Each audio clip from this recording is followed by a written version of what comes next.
2017, and Mudbound premiering in 2018. I'm Bloomberg's Justin Milliner on the Blank Business Beat. Working as a dedicated Fidelity advisor, I always ask, what's important to you? I'll look at those priorities and goals alongside your full financial picture to build a comprehensive plan designed to help grow and protect your wealth.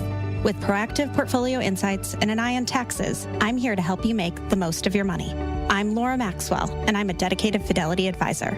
Learn more at fidelity.com/wealth. Investment minimums apply. Fidelity Brokerage Services, LLC, member NYSE, SIPC. Lowe's knows tough jobs call for tougher tools. The new DeWalt Elite Series power tool accessories are built to last for the pro who doesn't stop. With precision fitment, durability, and impact resistance, finishing jobs faster has never been easier. Shop the new DeWalt Elite Series at an everyday low price exclusively at Lowe's. We help, you save.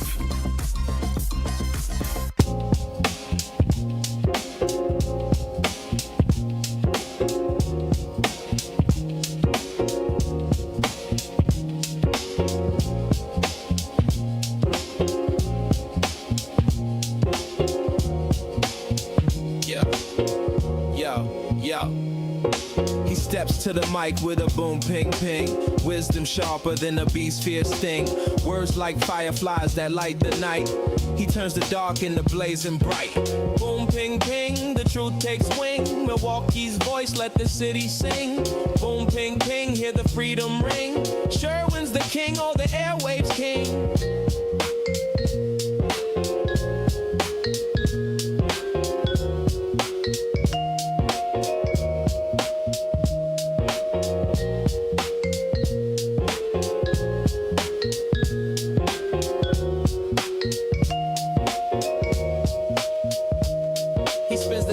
Shake the ground, unveils the truth where lies abound. Politics, justice, social streams. He molds the chaos into dreams.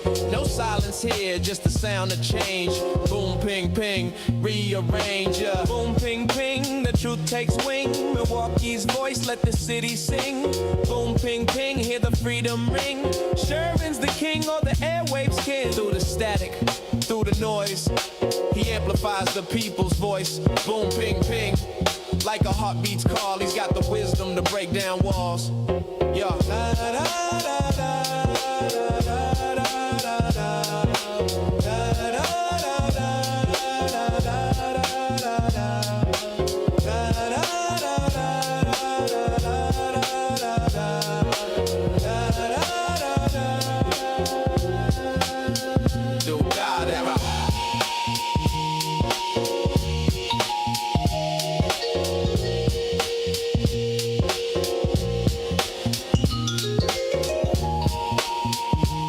Good morning. Welcome to the program. Today is Monday, August 11, 2025.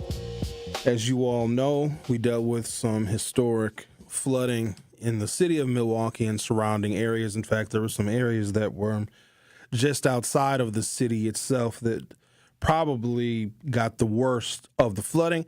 Want to discuss that, discuss the damage that was done, of course, and then what some recourse is that people can potentially take.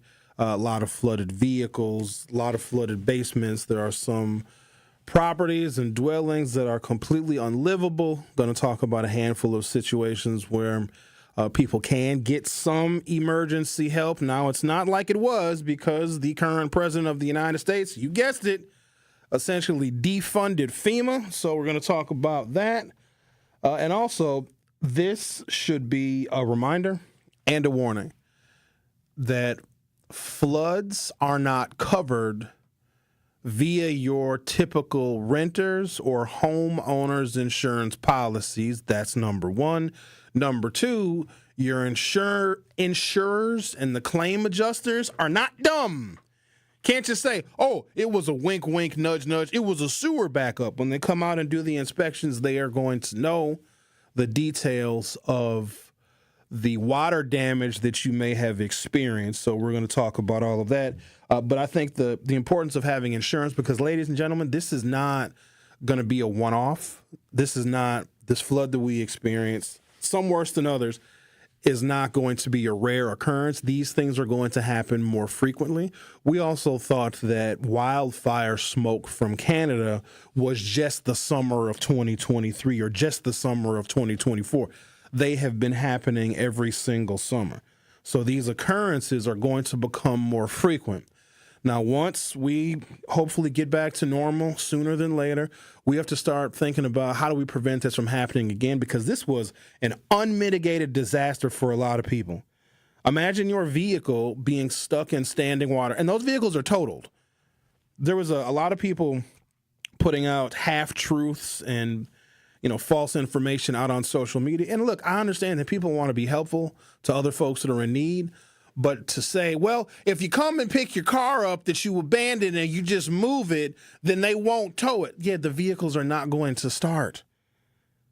So you can't just tell people, oh, well, the car that you left, the car that you left there has been what we call hydro-locked, and those vehicles are not going to start. That's an engine out, engine replacement type of situation. And for most people, that is going to total their car. So we have to get into some of the details and clear up some of the falsehoods. And also, I want you guys to be aware of the scammers. There's so many. And unlike my colleagues, they talked about the excessive fees that tow truck operators have been charging people. I don't think that's excessive. If there is a high demand for a service, you have to charge more. You have to. And also keeping in mind, tow trucks can't drive through unlimited amounts of water. And if you have a smaller tow truck operation, you might only have 5 or 6 trucks, but you have 50 or 60 calls. You cannot take all of them. But what you can do is you can take the ones that can pay the higher price. I don't know if you guys have ever had a vehicle towed before. It's not cheap. And if your vehicle is in standing water, that's even more of an expense on the tow truck company, because now they're putting their vehicle in jeopardy as well. And here's the other thing. Where are you going to get a hydro-locked vehicle towed to? To your house? Okay, cool. You have it at your house, or you have it at your apartment building, or you tow it to the lot where you park your vehicles. Well, it doesn't start. Now you're going to have to get it towed again. So there's a lot of things that I want to unpack and to go through. I feel horrible for the folks that suffered this tremendous amount of water damage, but also the necessity for flood insurance, because these things are going to happen much more frequently. And I want folks to be prepared as best you possibly can, because the last thing that you want after you guys get your lives back on track and you replace all the material things, and some things will not be replaced. There might be family mementos and heirlooms and photographs you may have kept on the lower level of your house or in the basement. Those are gone forever, and it's horribly unfortunate.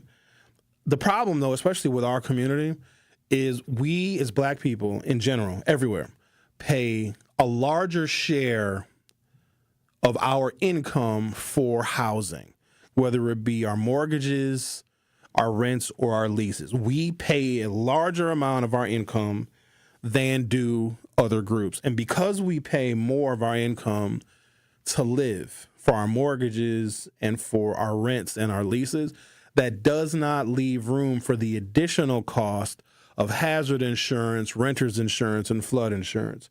First, let's clear this up. Some of you have renter's policies, but not all of you. I think between 42 and 55%. And it varies, because the thing with renter's policies, if you don't pay it 1 month, then you're not covered. So we don't have like 100% accurate statistics on what renters in the United States of America or in Wisconsin or in Milwaukee that have renter's insurance, because you may have it for 3 months out of the year, but on that 4th month, you had an unexpected financial issue or an unexpected car repair, and you didn't pay your renter's insurance. Now you're no longer covered. But because we pay a higher amount of our income for rent, for leases, and for mortgages, that does not leave additional room for renter's insurance, which does not cover your flooded property. You need a separate and specific flood insurance policy, which most people don't have. In fact, 99.6% of people in Milwaukee do not have flood insurance.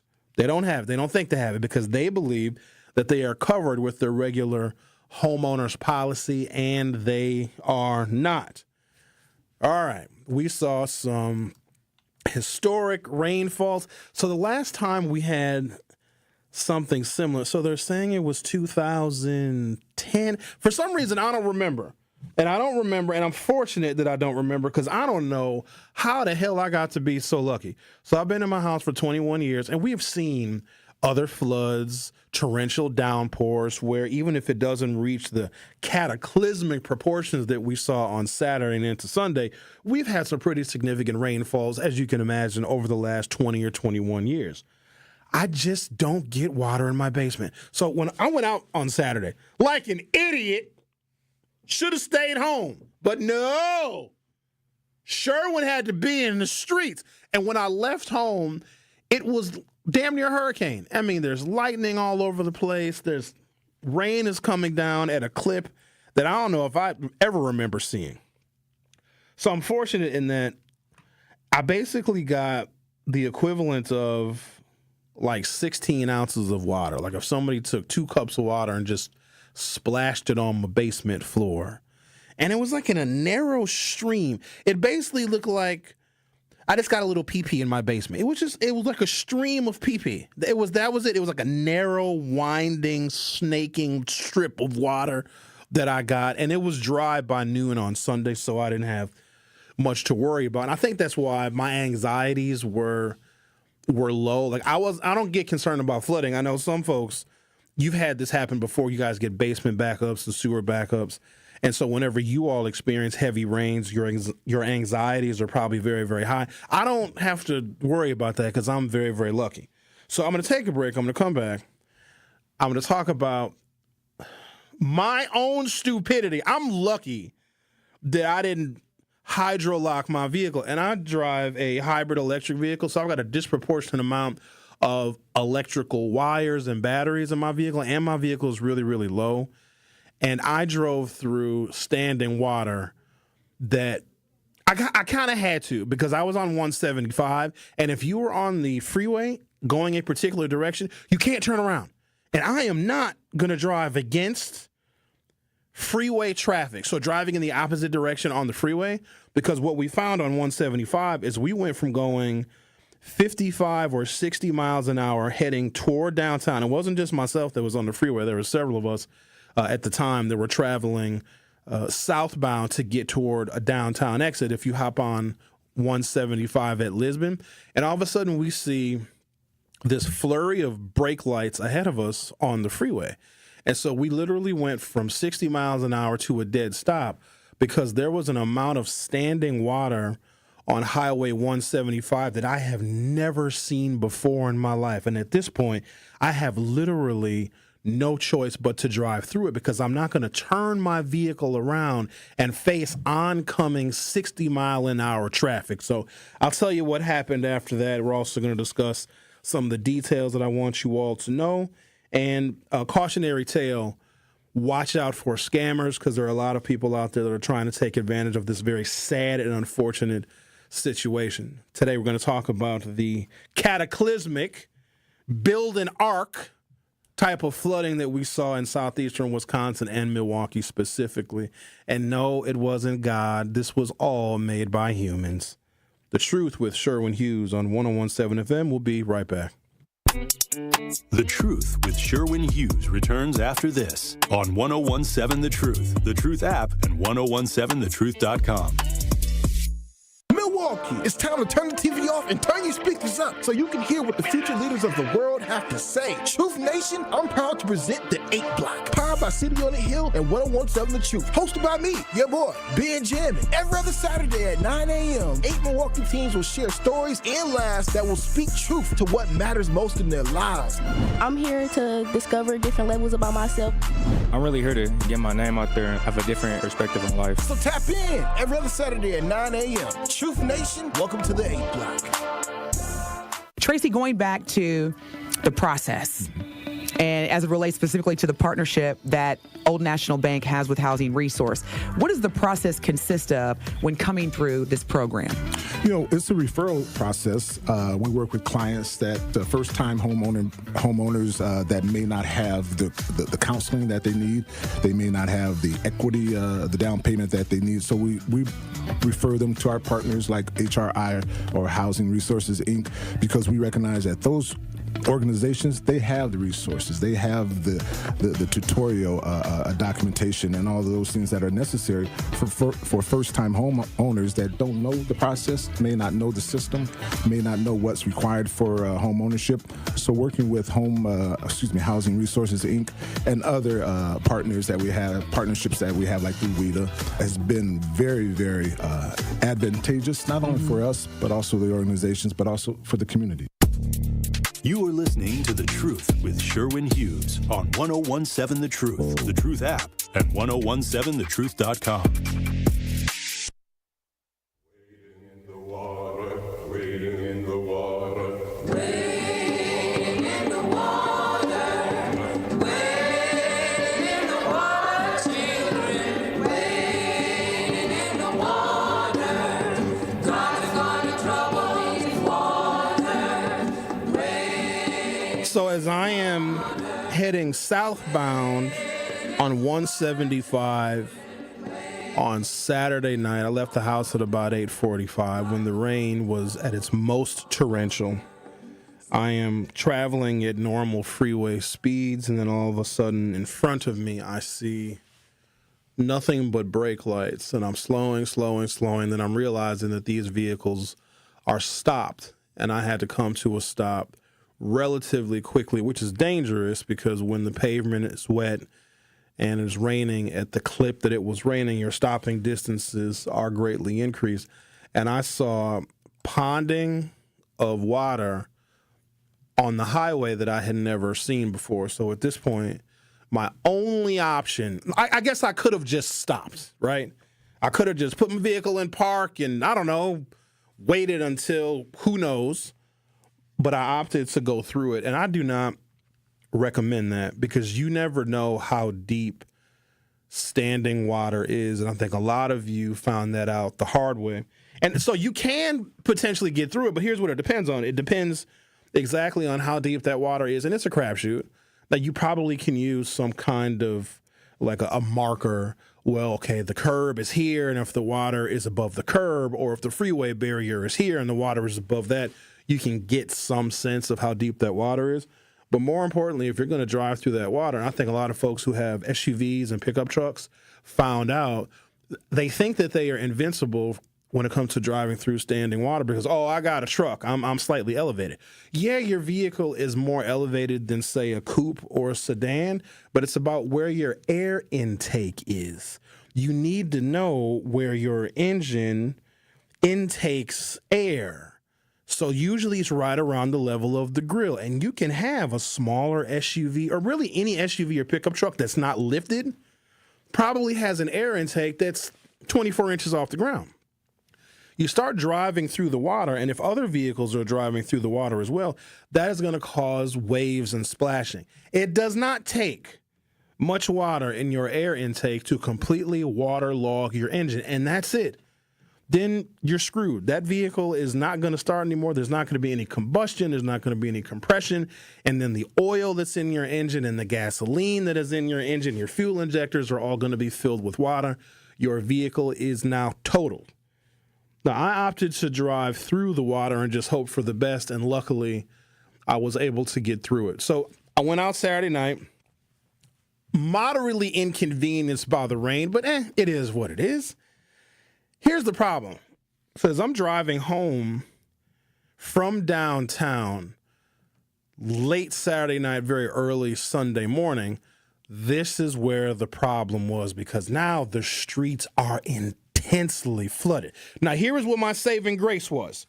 And it took me, to put things in perspective, I live 4.7 miles from downtown. Give or take. About 4.2 miles my house is from the 3rd Street Market Hall, right? lucky for me, I live west of downtown. Now, this does vary to a pretty high degree, but as you drive west and away from the lake, the elevation goes up. So as I'm driving west, I'm essentially driving slightly up a hill. And then by the time I got to my house, I was very, very fortunate that my street was not flooded. But the problem was, and it took me an hour to drive those 4 miles, because I would turn down a particular street, flooded. Turn down another street, flooded. Turn down another street, cars floating. And I was not ready to take another risk, because remember, I drove through standing water to get downtown when I left my house at 8:45. I was not going to take that chance again, because I have a lot of electrical components in my vehicle. I've got a hybrid electric vehicle. And if I am driving through water that hits any of those electrical components, not only do I risk waterlogging the gas engine, electricity and water don't mix. So I had to be particularly careful. It took me better than 60 minutes to drive west 4 miles, but I was very, very careful, very, very cautious. And if I saw standing water that came up to even the middle of where my tires are, I was not going to drive through that water. So it was basically a game of whack-a-mole or cat and mouse, because I'd pick a street, and then if there was water on that street, I'd have to find another. Next thing you know, I'm turned around. I'm trying to go west, but because I'm in search of a street or a thoroughfare that could take me directly west, I might have to go back east, or I'd have to head a couple of blocks south to get around this particular block, et cetera, et cetera. So it was pretty significant, but luckily I did make it home, and I was very fortunate in that I did not get any flooding in my basement. I also think it's because of the elevation in which my house has been set, and my foundation, I think, is a little bit higher than street level. So I had that going for me. Something to watch out for. I saw a number of people and here's one of the best uses, in my opinion, if it's used honestly and properly. The best use of social media is individual people can turn on their cameras and turn on their live broadcasting on a variety of different platforms and show devastation that sometimes news cameras can't. So if a news crew can't get to a particular block to show the damage, the devastation, and the flooding, individual people that live on that block are able to turn their cameras on and go live via social media, so you can get immediate, in real time footage of some of the destruction that we witnessed. And so there was something that I was seeing with relative frequency, and it was a person, and I don't want to be specific here, because here's the thing. I just know that they seemed shady. Some of these might be, legitimate, but I can't make that call because they all just seem to be popping up out of nowhere. And I just cannot trust everyone all of the time when they are purporting to want to raise money and help people that are in need. So there's a particular person who would show the devastation of a particular house on a particular block, right? And they would say, hey, this lady lives here. And there's water just pouring out of this woman's basement windows. Really, really awful. And she was saying things like, well, this poor woman, she doesn't have any money at all. She has 4 children. I'm not going to show her children's faces. I'm not going to show her face or give her name. But if you Cash App me some money, this is the person holding the camera now. That is the one that is collecting donations. And she didn't even establish what her relationship was with this woman whose house was completely unlivable. Like the entire basement was flooded up to the first floor. And you're starting to see contents are now floating out of the basement window. Really, really bad. And so you have this woman who doesn't live in this property. And she's saying, look how bad this is. This woman has children. You need to help this woman. Cash App me or Venmo me, and I'm going to get this woman a hotel room. No, send the money to me, and I'm going to make sure that this woman, look at her 4 children. And it was interesting because she didn't show the faces of the children, which, if they're in public, you kind of can. And that's what I found shady about it, because I think this woman may have been worried that other members of the public may have recognized those children and then would have been upset at the woman who was filming, because she might have been filming somebody else's grandkids or nieces or nephews or godchildren. So she was intentional in not showing any identifying features of these children, but she showed their little baby legs, just the little 4-year-old legs, and showed the damage of the house. And she was like, if you send me money, I'm going to get this woman a hotel room. And a lot of people, as I'm watching this live broadcast, a lot of people are like, hey, I'll send some money. Tell me what your Venmo is, what your Cash App is. And the problem that I had with that is that I don't know if the woman who lived in that property with her children authorized this woman to collect money on her behalf, number one. Number two, if you are the individual whose property has been damaged by floodwaters, the public would rather hear from you instead of this other person that is acting on your behalf. And I say this because there was a situation, and this was many years ago, where a woman who had 2 children in a really bad storm, a tree fell on the house she was renting, and the house was completely unlivable. She couldn't exactly find a new place to live right away. She wanted to stay in that property, but when it comes to making repairs and getting contractors, that stuff can sometimes take months, and you have to do all the insurance stuff, and our landlord wasn't exactly cooperative. So we had raised money for this woman who at the time had 2 children to stay in a hotel room. So we were raising cash for her, and we also would take turns putting this woman up in a hotel, right?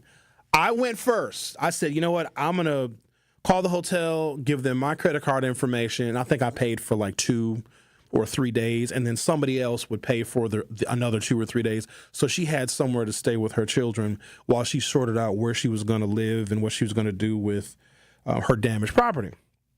Well, here's what I didn't think about as I was acting in an emotional state, and I really wanted to help this woman because I knew her. So I paid for the 2 or 3 days for her to stay in the hotel, but what I didn't account for was, because I was using my name and my credit card, I'm responsible for all of the incidentals. You know when you go to a hotel room and they sometimes have snacks? They got the little cans of Pringles, and they have the candy bars and the little Skittles and all of the things. Well, all of those things cost money. This woman had children, and I'd imagine they were probably hungry. I don't know if they had eaten, so they ate up all of the snacks in the hotel room, which, of course, I was charged for. But okay, fine. At the end of the day, the woman was in distress, and her children saw the snacks, and they ate the snacks.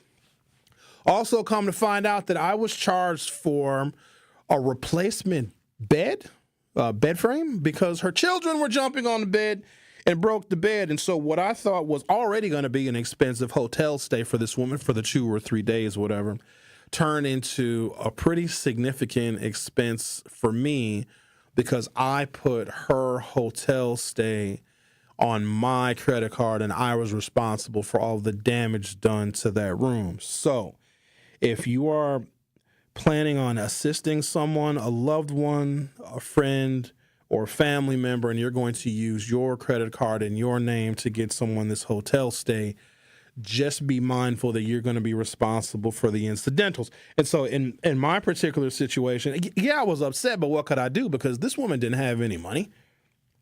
She couldn't pay me back. Now, she felt bad, but all I had at the end of the day was just her sympathy. So be mindful of folks who are saying they're raising money for other individuals. If there is an actual person saying, hey, my property was damaged, can you send some money to me? I'm going to leave that up to you all, but just be mindful of second and third party individuals that are saying that they are raising money for somebody else. I'm going to take a break, come back. I want to talk about how FEMA funding cuts might impact aid that otherwise could come to displaced residents, but the current president of the United States sees federal emergency management funds as a complete waste of money.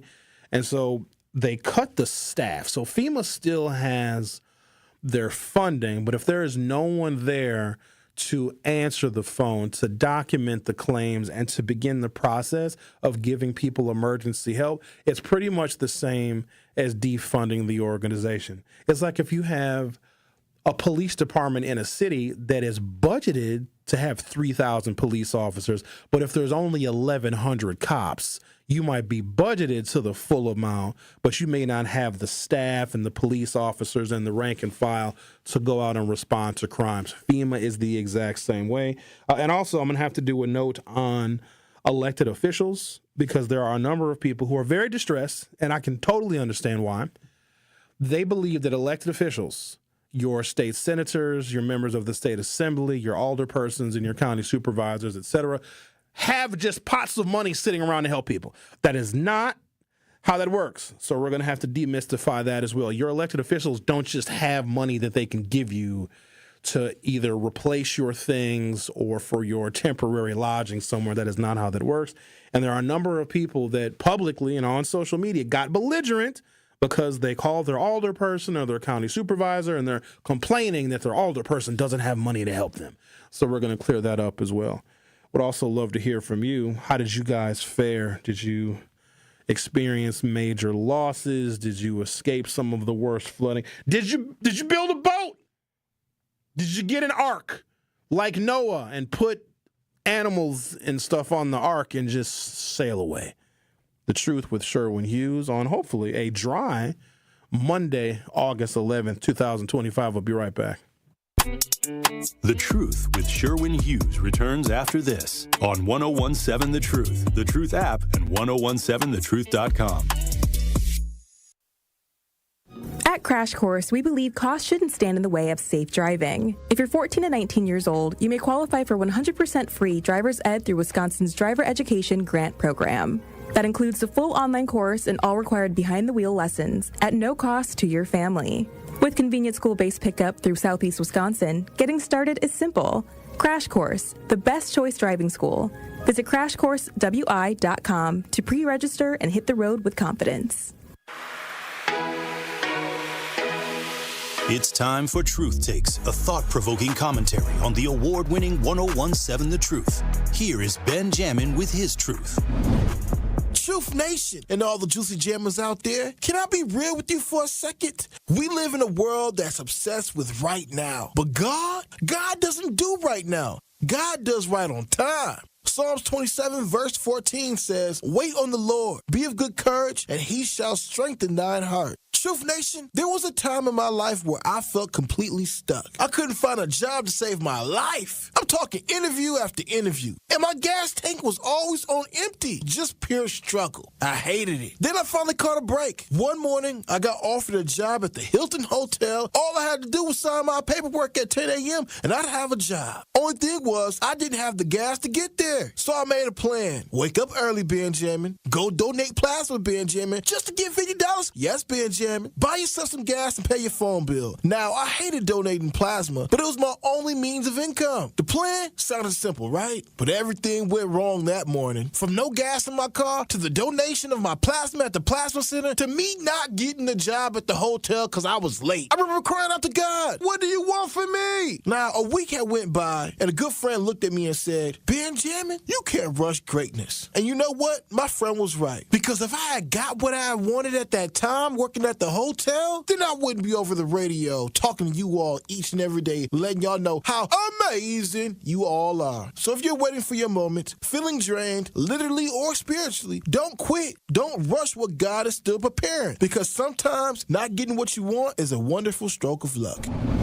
This has been Truth Takes on the award-winning 1017 The Truth. Listen to Jammin' with Juice with Ben Jammin and Carrie Noni weekdays from 7 a.m. to 9 a.m. You are listening to The Truth with Sherwin Hughes on 1017 The Truth, The Truth app, and 1017thetruth.com.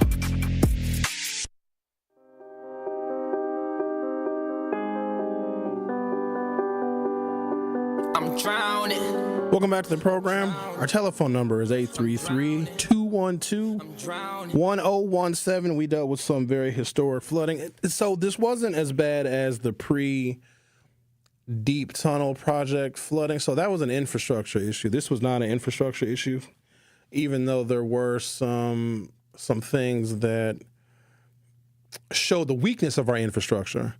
This was not caused by just an overall lack of infrastructure. In fact, it could have been a lot worse than what it was. So the Deep Tunnel Project, which holds exorbitant amounts of rainwater, because back before the Deep Tunnel Project, which was a MMSD, Milwaukee Metropolitan Sewerage District, multi-decade, multi-billion-dollar infrastructure program, when we got half this amount of rain. The other thing is certain parts of the city of Milwaukee got almost 15, close to 16 inches of rain in a very short period of time. That is unprecedented.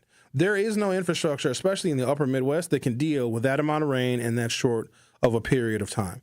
This is, whether you want to believe it or not, and if you don't believe it, doesn't make it untrue, it just makes you a non-believer, because of climate change, which is more human-made than it is anything else. Now, I know people want to relegate this to the Bible because everything is biblical, and whenever something happens and human beings cannot explain where there's a reference or a verse or a chapter in the Bible, we want to just say it was the Bible. Unfortunately, ladies and gentlemen, just thinking that these things are out of our control because they are biblical does not help rectify the problem. Al Gore told us in his documentary, the first one that came out, he made two of them, called An Inconvenient Truth. He told us that this was going to happen, exactly what we are experiencing right now, from the bad air quality, from Canadian wildfire smoke, to more intense storms, more intense hurricanes, more flooding. With the melting of the polar ice caps, where do you think that water is going to go? Carbon dioxide is trapped under the Earth's atmosphere. And when it's trapped under the Earth's very vulnerable atmosphere, the sun's rays that hit the Earth every single morning are not able to be reflected back into outer space as they once were because of this film of carbon that is building up. And as the Earth heats up ever so slightly, the polar ice caps, which act like not just ice cubes, but the whiteness of the snow and the ice, reflects the sun's heat and the light back into outer space. Instead, that heat is trapped underneath the Earth's atmosphere. And I'm not going to go through all the details of explaining to you the polar ice caps that are melting, but as more and more water from the glacial and polar ice caps melting is trapped under the Earth's surface, we're just going to have more rain. So here's the thing about water. I always found this fascinating. The amount of water that we have on Earth has always been the same. Now, a lot more of it used to be ice and snow, but as that begins to melt, then it turns into precipitation. And as the oceans get warmer, that causes more instability in the atmosphere, and that feeds some of these very violent storms and hurricanes. It's just us in the upper Midwest, we're not used to it. But all of the water that is on Earth has been the exact same amount since the absolute beginning of time. That water is just being redistributed, and we saw a tremendous amount of that fall in the city of Milwaukee in a very, very short period of time over the weekend. So these situations are likely to be more frequent, and they probably are going to get worse. And I just don't want folks to resign to the fact that, oh, it was just God. Why is God so choosy, though? You know what I mean? Like, why does he say, hi, church-going grandmother of 7 that takes care of all of the children in the community, that is loved by everyone, that is a saintly person? She loses everything, and my black sinning ass got 16 ounces of water in my basement. You see what I'm saying? How it's not very logical, because you'd think that I'd have lost everything. No, I went out Saturday night and actually had a relatively good time out in the torrential rains and the torrential flooding. So this is very much man-made, and if we didn't believe climate change because somebody thought it was a conspiracy, or you didn't like it because Al Gore, who was a Democrat, well, still is a Democrat, because he started producing these scientifically backed theories, and you didn't want to believe it because, you know, nobody ever wants to believe a Democrat. Well, this is what it actually looks like. And there are things that we can do. We can green our infrastructure. We can use more wind energy. We can use more solar. But no, we are hell-bent on fossil fuels, which do emit byproducts like carbon that stay trapped under the Earth's atmosphere, not allowing for larger amounts of the sun's heat and rays to be reflected back into outer space. So it is just naturally heating up the Earth. And even a 1 degree or a 2 degree overall increase in the Earth's temperature can have a catastrophic effect, and we are starting to see that. Now, unfortunately, science and the understanding thereof has been politicized. And so even if we're telling folks, here's what we need to do, here's where we all need to come together and figure out much more climate-friendly solutions to, like, the energy that we need here in the United States, people are just going to say, well, who gave you the information? No, it came from a Democrat. We're going to be totally against it. But it is to our own peril, unfortunately. So if we're not going to do anything and make any corrective actions, and the Biden administration, they tried. They tried with giving tax credits for solar panels and for using more green aspects of producing energy. And Donald Trump literally came and took all that stuff away, and he's doubling down on coal, meaning these situations with climate change are going to get worse. From the Milwaukee Journal-Sentinel, Milwaukee and other parts of Wisconsin were hit with historic volumes of rain on Saturday and Sunday, which led to flash flooding, power outages, and a slew of closures and cancellations. Parts of Milwaukee saw more than 10 inches of rain in less than 24 hours. As of 8:30 a.m. this morning, there were no active flood-related road closures across the Milwaukee area, according to 511wi.gov, the Wisconsin Department of Transportation's live traffic information map. That comes after multiple roadways were closed on Sunday due to rising waters. Portions of Interstate 43, Highway 100, Highway 175, which I spoke about earlier, Brewers Boulevard, State 175, and the Canal Street area in Milwaukee County were all impassable as recently as 1 p.m. on August 10th. I'm going to take a break, come back, continue the conversation about the catastrophic flooding that took place over the area. How did you all fare? Ricky, how about you? Did you get some flooding living out in the Hollywood Hills where you live? You good? Ricky, you didn't lose your car or anything? No, I didn't. I was completely fine. Okay. I live in the lower numbers of Greenfield. The higher numbers is what got flooded out. All right. Well, Ricky made it out okay. See, I'm just saying, if this was God, then me and Ricky should have been the first ones flooded. But we're safe, so I tend to lean more toward human beings' recklessness and carelessness with the pollutants that are the byproducts of all of our combustion of gas and coal, et cetera, et cetera. And over time, all of those emissions build up. Factories and smokestacks. Ladies and gentlemen, where do you think all of those byproducts go from the smokestacks? It just disappears? No. All of that is trapped under the Earth's atmosphere, not allowing for the heat of the sun to be reflected back into outer space, and it's going to melt our polar ice caps, and then we see it in the form of rain. There's also going to be more weather extremes. There's going to be a lot more fires and wildfires. There's one in California that just started. Canada is mostly forest. I don't know if you guys know that. So if there's a fire that starts in Canada, and it could just start from a lightning strike, the amount of acreage that can be consumed by wildfires in Canada can damn near rival the size of most of the large states here in America. And, of course, the wind is going to carry that smoke, and it's going to reduce our air quality. So there's real world and real life negative implications, negative health implications for how we've been ignoring climate change, all because people don't know science, don't care about science, or they don't think it's legitimate because we got this information from Al Gore, who was a previous Democratic vice president. The Truth with Sherwin Hughes will be right back.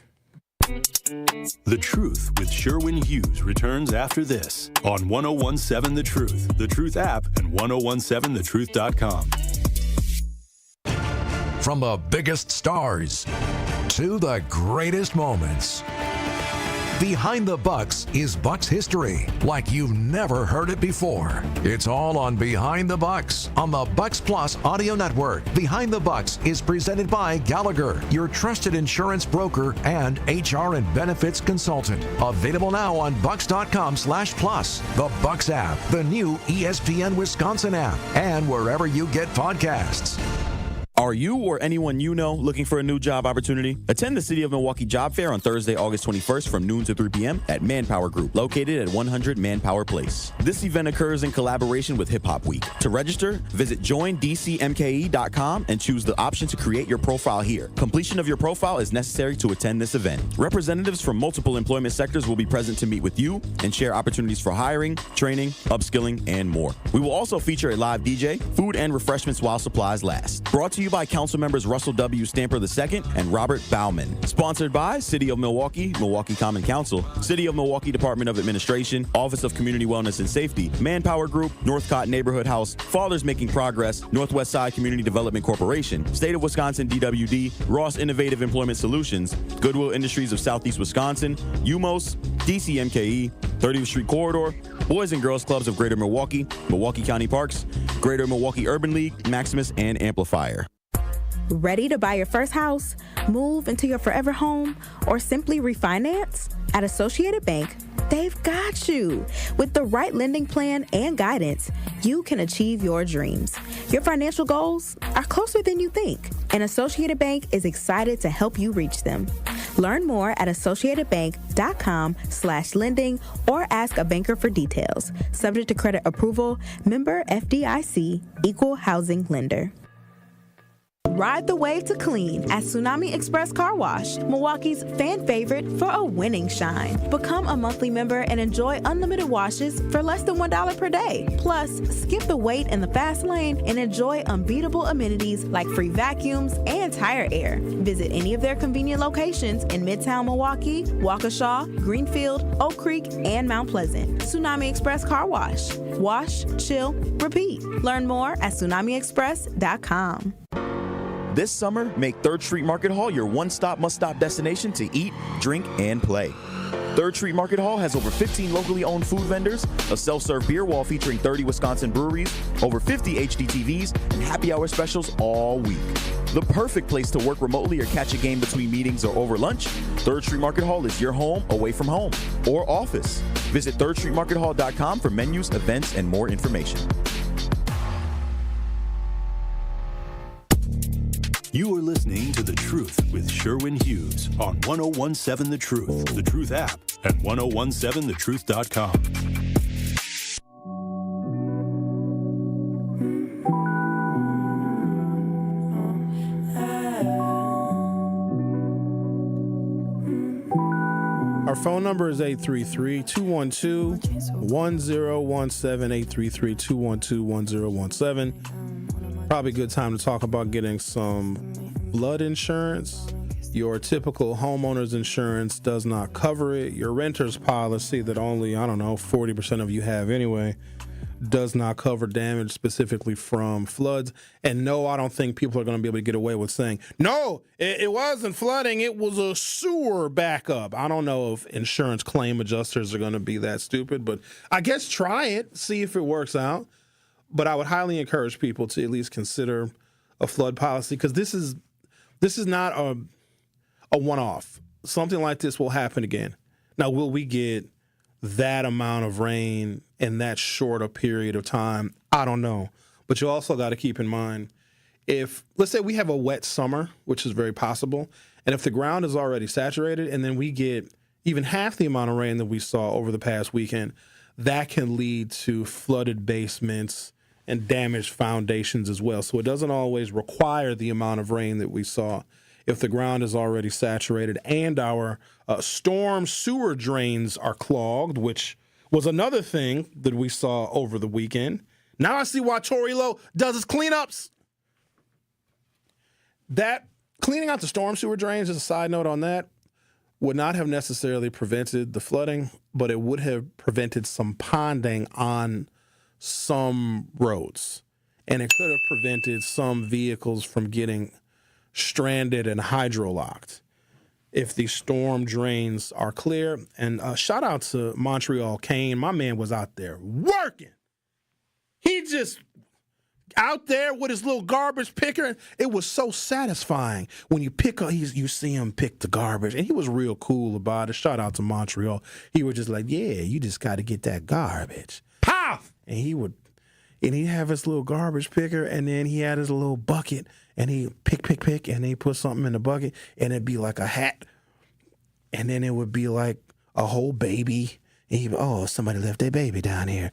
And a lot of just like wrappers from potato chips and all sorts of things. And then you would see the water begin to circle down the sewer drain. And so within 2 minutes, an entire street that was, under 3 or 4 feet of water would be just wet because all the water would have drained into the sewer. So I don't even know where my sewer drains are on my street. I don't even know where they are. It's not in front of my house, so I don't know where they are. But I guess I should look for them and make sure that they remain clean. Let's talk to someone who may or may not have experienced some horrible flooding. Hello, Bob. How are you? Are you safe, Bob? Are you dry? Are you on higher ground? Hello, Sherwin. Yes, I just didn't hear. I can't believe you had a flood in Milwaukee. I just heard the rain hitting the windows. I didn't go out, so I don't know nothing about it. But it reminded me of when we had a flood in Joliet, and it was up to my stomach. When you step off my porch, the third house I had. And the unique thing I remember was after I cleaned up the basement, it covered my basement, I lit the pilot light. I didn't know no better. I don't advise anybody else to do that, but I lit the pilot light on my water heater, and it lit up like nothing was wrong with it, and it heated up the water. That's the unique thing I remember about. We had that flood in 1980 in Joliet. And the side note is I just want to say, you don't have any bad shows, Sherwin. Oh, yes, I do. 3 years I've been. Oh, yeah, I do. Almost. No, Sherwin. Oh, yeah. Some of these shows suck. Let me give you proof. I give you proof. The president and the vice president wouldn't have ever want to speak to you if you had a bad show. However, you and Dr. Ken aggravate me because, y'all, when I checkmate you, you move anyway. And now at least Dr. Ken, okay, I'll talk to you later. I mean, that's kind of aggravating. But you hang up on me, with your ornery stuff. That's the only thing about the bad show. You don't have any bad shows, man. President and vice president, I ain't talk to nobody today. You have bad, maybe paragraphs. I got bad callers. And oops. Sorry, Bob. I don't know what happened. My finger, it slipped. I think I still had a little bit of rainwater on my finger, and it just kind of, it just kind of slipped. He said that myself and Dr. Ken aggravate him. Does he ever wonder how aggravated that we get when he calls us? Just saying. But thank you, Bob. Appreciate the compliment from your perspective. He said, I don't have any bad shows. Yeah, Bob, because I let you call. And I also don't look at Joe Biden doing an interview with me, nor Kamala Harris. And I interviewed Kamala, I don't know how many damn times. At least 3. It's not about me, the host. It's about you all, the audience. You all are very politically involved and engaged and astute audience. And I think that when people are running for office and they want to talk about their plans, their programs, and their agendas, it is you all that they want to talk to. I'm just trying to moderate the conversation. Unless it's Roland Martin. Listen, let me tell you something. If you see Roland Martin's big head ass in Milwaukee ever, just start chasing him. You understand? Like, just start running after him and chase his ass all the way to the Delta Airport terminal and get him the hell out of the city. Roland Martin, it just got under my damn skin. But no, it's not about me. It's about you all. It's about the audience. So hour 2 is coming up in just a couple minutes. I want to give some details on elected officials and what role they can possibly play in assisting people. Because I got to be mindful. There are some people right now that don't know what they're going to do as far as their living situation. Now, hopefully some folks have relatives they can stay with, or maybe they're in a hotel, but you can't stay in a hotel forever. And also, if you miss home, you know what I mean? When Sherwin travels, not that I'm going to at all relate people living in a hotel because of an emergency situation relating to travel, but that's the only time I would ever stay in a hotel. Because I own a home, I can't even stay in a hotel because a hotel is just a room. I prefer an Airbnb. Also, if I'm going to be on vacation, it's been a while since I've been on a vacation longer than an extended weekend. I prefer the creature comforts of home Also, there might be nights where I'm, on vacation and I don't want to go out to eat for every single meal. And Airbnb has a kitchen and there's appliances and there's probably pots and pans where you can do some of your own cooking. So if I am to travel, especially for an extended stay vacation, I would prefer an Airbnb because I can mimic some of the creature comforts of home. Staying in hotels, even a nice hotel room, is still not the same as home. So I want to have a conversation about some of the resources that may or may not be available, but also our legislators don't just have money. And you can't say, oh, well, you're sponsoring a back-to-school backpack giveaway, alderperson XYZ. No, stop your back-to-school festival that you plan every single year and give all of the money to people that need somewhere to stay. That is not how it works. Now, we do have levels of government that are designed to provide resources for people, but Donald Trump defunded them. We'll talk about all of that and more during Hour 2. The Truth with Sherwin Hughes will be back in about 3 minutes. The Truth with Sherwin Hughes returns after this on 1017 The Truth, The Truth app, and 1017thetruth.com. Need a way to hype up your day? Hey, is this Carolyn? It is. Congratulations, Carolyn. You just won this Congratulations. Woo! God is good all the time. What would you do with $5,000? I'm going to buy my nieces some school clothes because my nephew just passed away. Aww. So I'm going to get them some clothes. Stay tuned into 1017 The Truth for your chance to be entered into the Gruber Law Office's 5K giveaway. For contest rules, visit 1017thetruth.com. Brew Crew Tuesdays are back on August 12th. Churio sends it deep to left, and there she goes. Catch the Brewers on local TV as they battle the Pittsburgh Pirates. And Yelich launches one deep right center field. Forget about it. Oh, my goodness, third deck. This edition of Brew Crew Tuesdays is presented by Construction Business Group. Tune in August 12th at 6:40 on Fox 6 in Milwaukee, or check your local listings to watch the game. Talk to these people in terms of how do I register for this program despite my reservations and my previous experiences of rejection? Yes, I tell anybody and everybody that you can buy a house. It may take somebody longer than the other person depending on what your circumstances is with your credit and income and affordability, but you can purchase a house. The first step would be is to register for our program. You can come to our office, 7830 West Burleigh Street, or you can give us a call at 414-461-6330, or just go onto our website, hri-wi.org. Register for the first-time home buyer education workshop. That's going to be your first step to home ownership. During that class, you're going to learn everything that you need to know from A to Z, how to get approved for a house, how to look for a house and put an accepted offer, and how to close on a home. Teachers are dynamic leaders, shaping a new generation.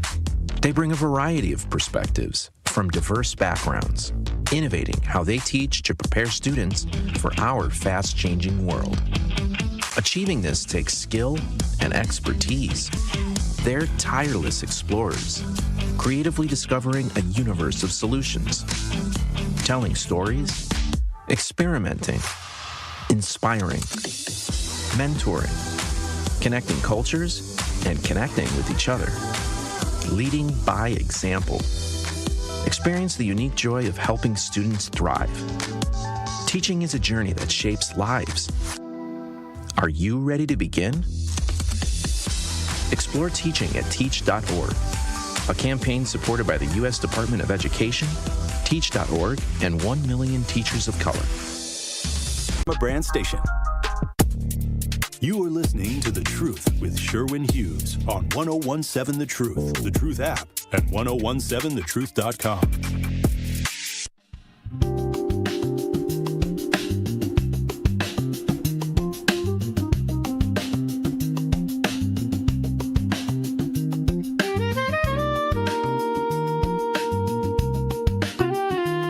Welcome to Hour 2 of The Truth with Sherwin Hughes. talking about the very extensive flooding that took place in southeastern Wisconsin over the weekend. Let this be a cautionary tale. This is not going to be a one-off. The likelihood that something like this will happen again in the future increases exponentially as time goes on, because this is one of the many felt impacts of climate change, where a lot of folks may not think that it was influenced by human activity. It was certainly and will certainly be made worse by human activity, especially if we are not acting with all deliberate speed to reduce carbon emissions that we know can cause the Earth's atmosphere to heat up ever so slightly.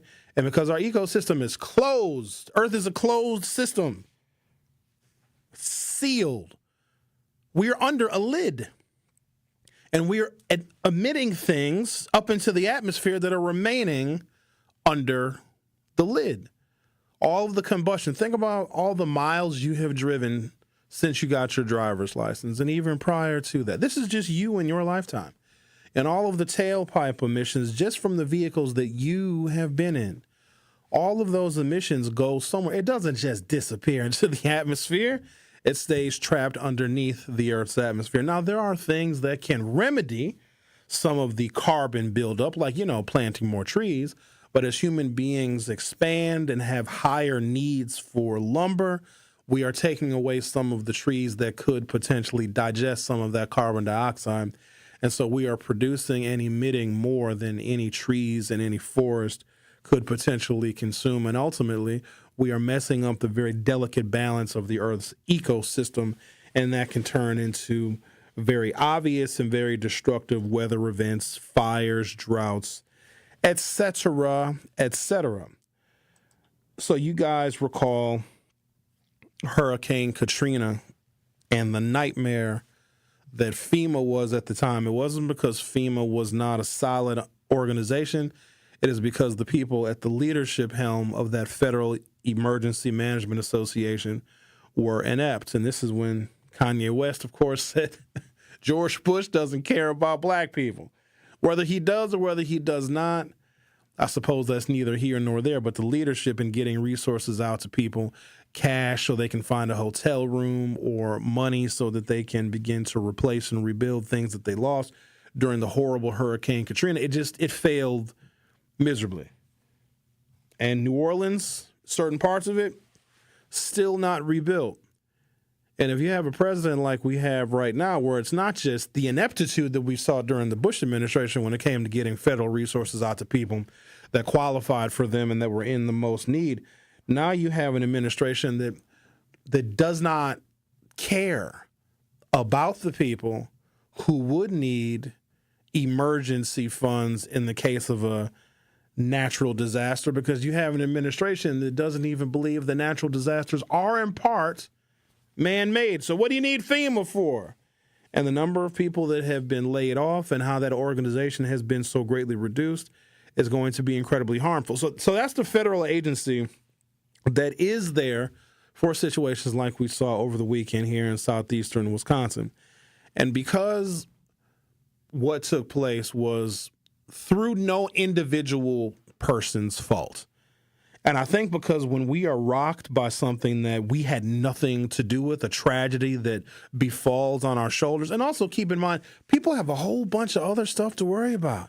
They got to worry about their family and feeding their children and their bills that they have to pay. And you might have relationship stuff going on. And then lo and behold, your house is now unlivable because of the flooding. And even if the water recedes, in a lot of cases it will, now you got to deal with mold. So a lot of these dwellings, I think, months from now will probably be condemned because black mold that can grow like behind the sheetrock and behind the drywall, and it can impact the bones of a house, is going to make a lot of these structures not just more fragile, but poisonous to live in. And because nobody caused this, right? If you're paying your rent, you're paying your mortgage, and you get flooded, like, you didn't cause that.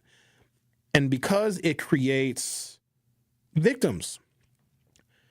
And sometimes people realize, well, if they did something stupid, well, then they got to take responsibility for their stupid actions, which led to a negative outcome. But when it comes to something like this, where people are completely helpless, they think that there is this just whole government bureaucracy that's there to help them because they need help and they need help immediately. That is why I have always prioritized discussing politics and policy and who elected officials are and what they do, because our community in particular, we have a heavy reliance on the public and on public services and on benefits that we can qualify for. And because for a lot of our folks, that is how they have lived. There's always been a safety net. There's always been another application they can fill out, not just for a job, but for a different benefit that our usually Democratic elected officials put together for situations where people might be in dire need. And I think this situation, people look at it the exact same way. Oh, I need help right now. And before, if they needed help, they would go to their case manager, they would go to their social worker, or they would go and fill out an application for these benefits to help them and help their children. This is very different. And what bothers me is because we know so little about how government works and how government funding moves, and the people that we elect, the budgets that they create that can either help or hinder us. We know so little about that. We'll get mad at the elected official that's not showing up with big bags of money. That is not how it works. Not at all. They can't just stop funding the police department or the libraries or lay off a bunch of teachers because, you know, it's summertime and then give all of that money to individual residents. Another example would be there could be a person of any race, right, that they fall below this income threshold of where we determine poverty, or they even could be above the threshold, 100%, 50%, 75% above the poverty line. Because for those of you that are not aware, where the federal government measures the poverty line is destitute. Like, that's not enough money to do anything, to feed yourself, to pay your utilities, to pay rent really anywhere in America. So if you are even 50% or 75% with a family of 3 or 4 above that federal poverty line, you're still way, way under-resourced to live just a basic life. And so there are some folks who can apply through local government, state government, county government for a variety of different programs that may help them with their utilities, may help them with the cost of their rent. They might even get some food subsidies. And a lot of times they can just apply for these benefits and they can get them. And they've always been there, and it's very reliable. And these are the safety nets that we have here in American society to take care of people. What often doesn't get seen is the largely, if not 100%, Democratic elected officials that get elected and put together ideas and policies and programs for those specific safety nets for people. But if you don't vote, and if you don't know how the process works, you would never know that maybe a Tammy Baldwin on the U.S. Senate side or a Congresswoman Gwen Moore on the House of Representatives side had to fight and battle and claw to get a handful of resources so that those benefits exist for people almost automatically, it seems. Right? If you don't know that people have to fight for those benefits that we don't even pay attention to and that most people take for granted because they're getting the benefits, their mama got the benefits, their grandmama, all of their aunties and their sisters got the same benefits. But it takes painstaking work in order for our elected officials to compromise with a political party that does not want anyone to have anything except for rich people to be able to get those benefits to come to fruition. And so when we don't participate in the process, especially when we vote for Democratic lawmakers that see the world more like we do instead of seeing the world like evangelical, right-wing, Trump-loving Republicans do, that dramatically harms our community. And so what people are doing is they're just oversimplifying it. Well, they gave me money for this and benefits for that. How come I can't get $7,000 to rebuild my basement and to pay for my hotel and to buy me a new car? Because it simply doesn't work that way. And we can't look at all the other things that our government funds. And we may disagree big time on some of the things that our government funds. Some of it is, I agree, it's a complete waste of money. But that doesn't mean that we can all of a sudden, when we become a victim in a moment of great tragedy, we can tell the government, hey, stop spending money on what you allocated in this category and give all the money to these very, very desperate people who became victims through no fault of their own. And so there was a Facebook live video. I understand this woman's frustration. She's very frustrated.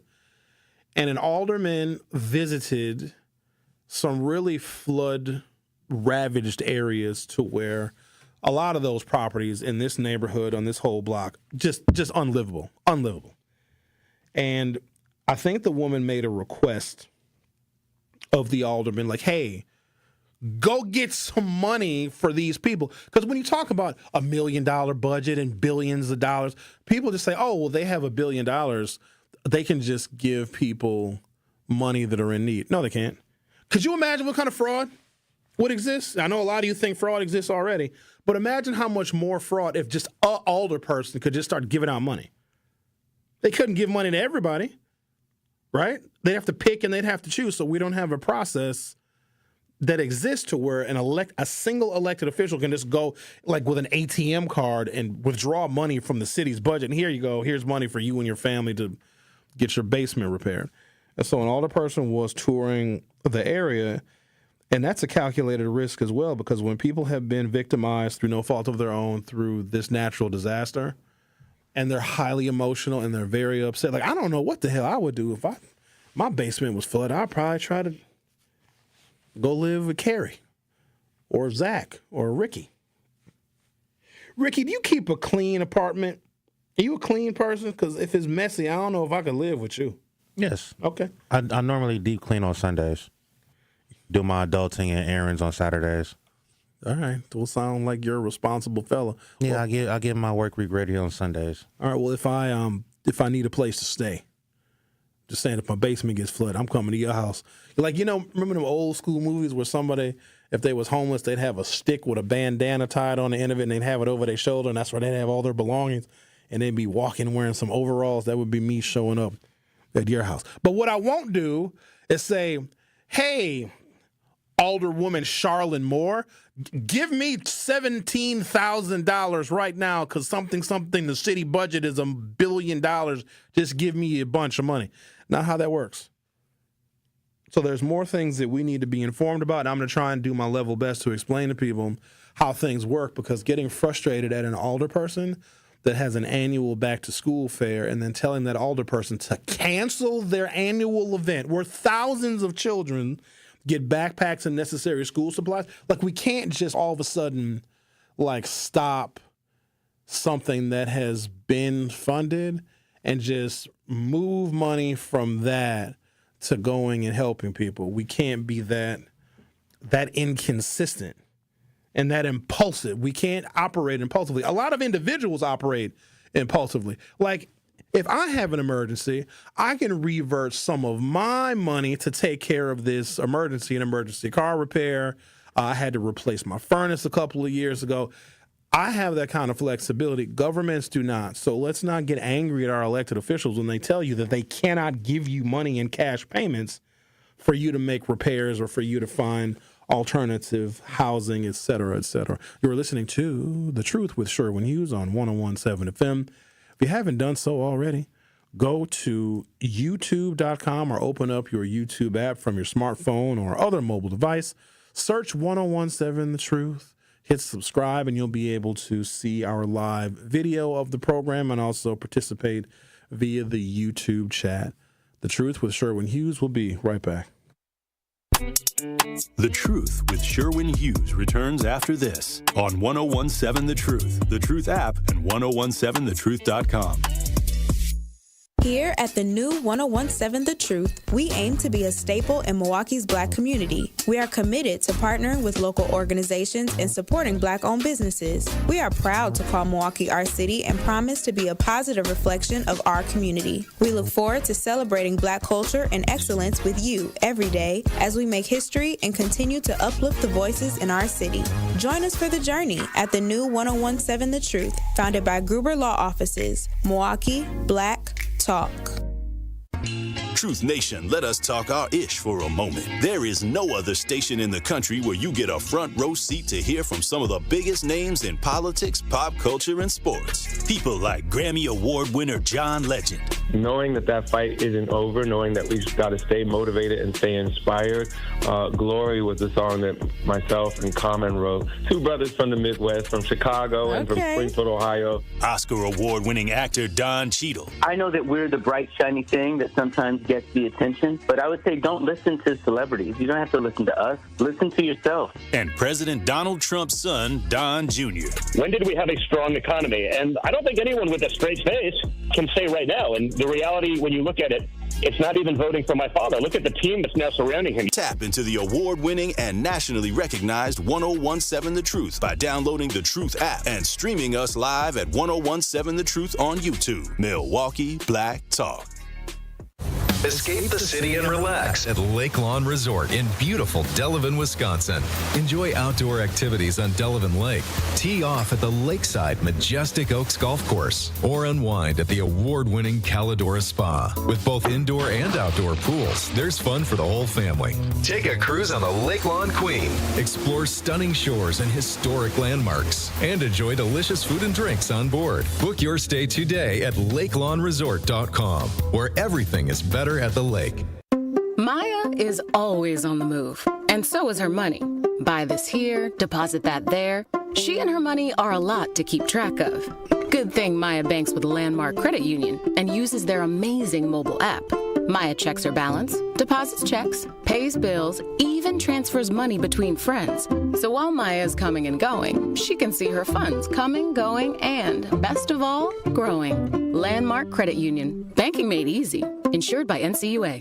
Life's better with American Family Insurance because we know it's not just a car, it also drives your children's dreams. So whether you're going to soccer practice, robotics club, or opening night in the school play, we help protect those dreams. Save up to 23% when you bundle auto and home. American Family Insurance. Get a quote and find an agent at amfam.com. Products not available in every state. Visit amfam.com to learn how discounts may apply to you. American Family Mutual Insurance Company, SI, and its operating company, 6000 American Parkway, Madison, Wisconsin.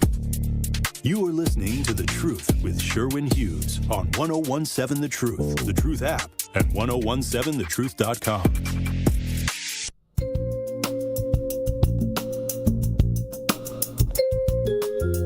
The telephone number for the American Red Cross is 414-342-8680.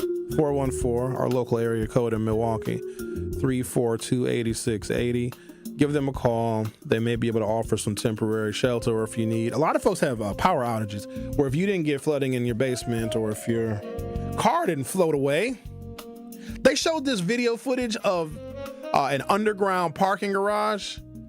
And cars, so it was inundated with water up to like the roofs of some vehicles, and cars were just floating around in this underground parking garage, just bumping into each other. That is such a shame. They had to close Wisconsin State Fair. They did not have the last day of the fair. In fact, they closed the fair early on Saturday, and I got pet peeves about a lot of stuff. And as I'm scrolling through my timeline, just trying to see how the world is reacting to these severe weather events and trying to get my perspective on it. Oh, good God. Seeing people take off their shoes and walk through the standing water at the Wisconsin State Fair because they want to save their shoes. And I'm going to not be condescending because maybe people pay a lot of money for those shoes. They don't want to ruin their shoes. First of all, you don't know what you're stepping in and don't know what you are stepping on. There is sepsis in that water. There's cholera in that water. There's E. coli in that water. And if you step on something as you're wading through knee-high water and you step on a piece of glass from a bottle, you have no idea what's underneath the surface of that water, and you cut yourself. And you get a bacterial infection because you wanted to save your shoes. Now you are looking at an infection or a staph infection where you could have major, major health complications. Like you're going to lose a foot now because of the bacterial infection that you got because you wanted to save your damn shoes. Your shoes are there to protect your feet. The rubber soles or whatever the soles are made out of are protect your feet from stepping on something that you cannot see. That's number one. Number two, there's animals at the state fair. A lot of animal waste is in that water that people were wading through. So just another cautionary tale. Don't take your shoes off. I'm watching another video where there's a woman who is, of course, playing reporter with her cell phone on live recording, standing water on a road and watching cars go past. And then at some point during this video, she begins to unclog a storm sewer drain. And then as she is aiming the camera down, you can see the water rushing out of the unclogged storm sewer drain. You see what she's wearing on her feet. This woman is wearing slide sandals, just in the disgusting water. And maybe some of y'all are just more hardy than me. But I always think when I see brown water that there's some human waste or animal waste or pet waste or somebody's litter box from their cat is floating in that water. So please be careful. And also there can be down power lines and other hazards that are in that water. But I just have such a pet peeve where we are so incredibly careless. And I think a lot of us are daring because like, oh, I've lived life this long and taken all these risks. What's wrong with walking around in a little dark brown poop water? A lot. I've dropped things in a toilet before, like a toilet with nothing in it. Okay? And I have to really seriously consider, and this is a toilet that might even be in my house. Public restroom, I don't know if I drop something in the toilet in a public restroom, that's going to go get flushed out to Jesus because I don't want to reach my hand in that water. And if I don't want to reach my hand in a toilet to retrieve something, why would I walk around in chocolate milk looking water that is just standing there on the street? Let's talk to Al from the Sherman Park. Good morning. How are you? Good morning, Sherwin.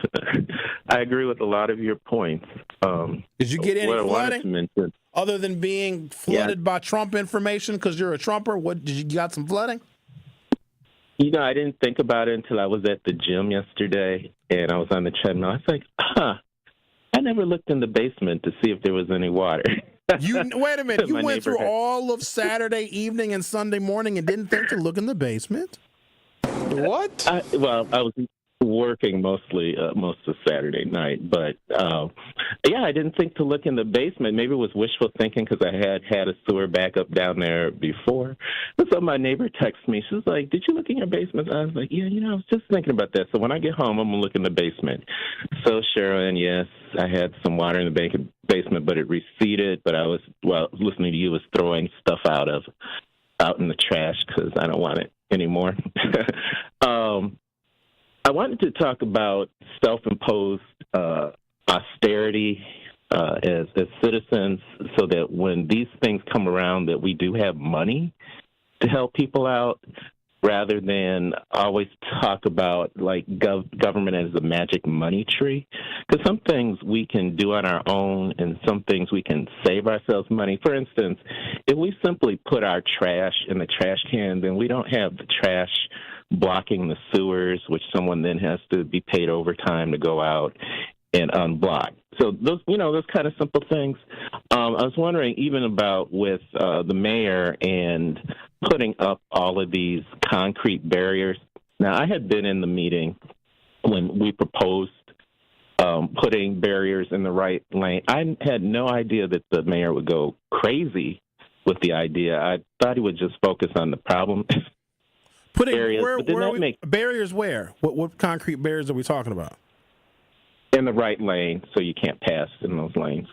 Oh, the reckless driving, traffic calming measures, the bump outs you're referring to. Okay, all right. Yeah, the bump outs. Yeah, I had no idea he would go crazy with it and putting them on, almost every major street. It's not making sense at this point, because then how do you get to clean out the sewers, the leaves, and then when you have the snow, how well are the streets then cleaned, and how much longer does it take the snowplow driver, water to clear can the street? still drain. Bump outs are no different than say, a concrete boulevard. Boulevards are in the middle of the street. The bump outs are on the side of the road. So there's still water can still drain in the storm sewer. But to your point, the hardest challenge that we have in the city of Milwaukee is getting people to do exactly what you said. Just put their garbage in a proper trash receptacle, or if you're in your vehicle and you're eating, just keep your Popeyes bag and McDonald's bag in your vehicle until you get home and you can actually throw it away. That is more of the burden than the bump outs. And the mayor didn't do the bump outs. Like, that was the Common Council. The State Department of Transportation had to put together the plans. There was many years of engineering that was done. So, no, the mayor didn't just say put it here, here, here, and here. There was a real strategic plan that went on to place those where they were placed. No, this started, back during COVID, because I was wondering what Khalif Rainey did all day. So his assistant said, well, why don't you go to Khalif Rainey's traffic, I forgot what we called it, solutions for traffic, and I happened to be in the meeting that day.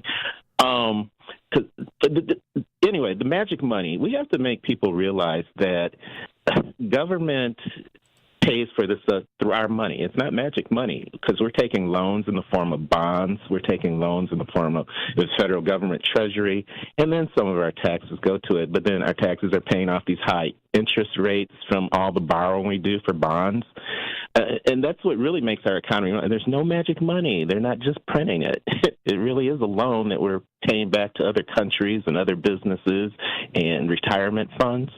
So there's no magic money. It's all your money. Use it wisely. Yes and no. So when we create budgets, every level of government is going to have a meeting, a town hall meeting, or a listening session where members of the public get to give their input. And I do agree with you, it is our money, but we give our input as to where we want that money spent and where we want it allocated. The problem is, because a lot of people that are reliant on government resources don't go to those meetings because, quite honestly, budget talk is extremely boring. But a reason for people to go is so that we can have funding allocations for things like this and emergency funds set aside, especially if FEMA is going to be laying off a disproportionate amount of their staff, so we can't rely on the federal government to do quick service delivery, et cetera. So you do bring up a good point. Yeah. Anyway, then the other thing we need to look into is all the NGOs that are duplicating services, because some of these NGOs don't need to be doing the same services as an SDC or a Hunger Task Force. I got irritated with Hunger Task Force when they started going into the SDC territory and doing the different social services other than hunger.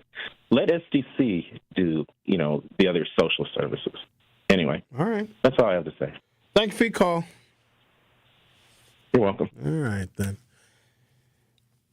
With the duplication of services, I don't know. I'm not sure, everybody, because if these different, and we have so many in Milwaukee, we even have essentially nonprofit services that are operating within our public school system, because the children that go to our different public schools, like, those schools have a captive audience of those children. And, yeah, some of the resources that the children are getting, I know the South Division High School used to have a health care clinic in the school.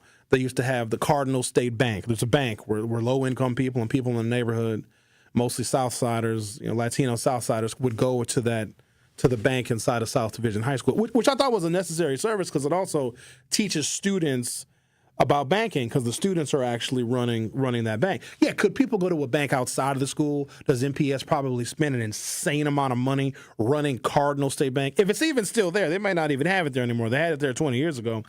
But if these different organizations, the YMCA, the YWCA, SDC, is SDC, I thought they got kind of defunded, or the Hunger Task Force, they all have their own audiences of people that they serve. And if the individual people that they serve, because there's some people that might get served by the YMCA or the YWCA or SDC, if it still exists, that don't know about the Hunger Task Force or all these other agencies and organizations that provide the same service. I think you provide the services, whatever they may be, for your audience that goes to your facility and relies on your facility and your generosity of your non-governmental organization, basically a nonprofit. You serve those people. What we have found, and I've learned this from years of working in campaign politics, it is impossible to reach people. It really is. Now, it's been made a little bit easier through ad targeting via Facebook and Instagram. Social media can make it a little bit easier, but the people who oftentimes that are in the most need are sometimes the hardest to reach. You can't mail them anything because they may not be at that address for very long. You can't always find them on social media because the social media that they are gravitating toward may not be where nonprofits and government agencies and other NGOs are doing their advertising. You can't catch them that way. You can't knock on their door all the time and expect them to answer and leave them a pamphlet. And if you do leave them a pamphlet, you got a high level of people that are illiterate. So I know that we've got a tremendous amount of need in southeastern Wisconsin, and by having, it does seem like a duplication of services. Yeah, because you also have a lot of people that are poor. And if there are agencies that are serving someone who is low income, and yes, there might be some duplication of services, but I think we have to assist people with whatever it is that they need, whatever those organizations can provide them with that captive audience that organization has. So I'm all for the Milwaukee public school system providing resources and help to children and families that go to that particular school, because that might be the only access that those individuals have to those services, right? And then you got transportation issues. Some people just can't get from one side of town to another to fill out the paperwork or to go and pick up the food gift certificates or whatever the case may be. But I think that we can do a much better job of looking at the totality of the poverty that exists in our community and trying to figure out a much more durable way to extinguish that so we don't have all of these different duplicated services with nonprofits and whatnot. You're listening to The Truth with Sherwin Hughes on 101.7 FM. Milwaukee County Executive David Crowley declared a state of emergency. Going to talk about that on the other side. Don't go anywhere. I'll be right back. The Truth with Sherwin Hughes returns after this on 101.7 The Truth, The Truth app, and 1017thetruth.com. Summer in Milwaukee is nonstop. Festivals, live music, and fresh city vibes fill the season you already know. From world-famous cultural celebrations to hidden gem street fairs, every neighborhood is a stage, alive with handcrafted traditions, homegrown talent, and world-class entertainment. Music, flavor, culture, whenever you visit, the Cream City is ready to celebrate. This summer, don't just visit. Make sure you experience Milwaukee, the city of festivals. Ride the wave to clean at Tsunami Express Car Wash, Milwaukee's fan favorite for a winning shine. Become a monthly member and enjoy unlimited washes for less than $1 per day. Plus, skip the wait in the fast lane and enjoy unbeatable amenities like free vacuums and tire air. Visit any of their convenient locations in Midtown Milwaukee, Waukesha, Greenfield, Oak Creek, and Mount Pleasant. Tsunami Express Car Wash. Wash, chill, repeat. Learn more at tsunamiexpress.com.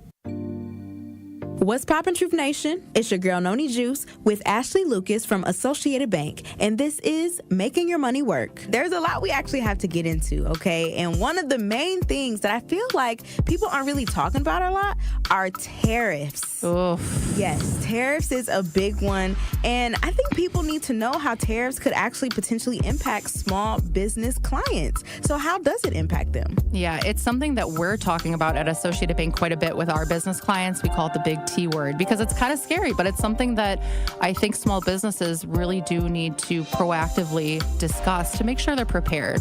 And something to remember is the economy changes all the time.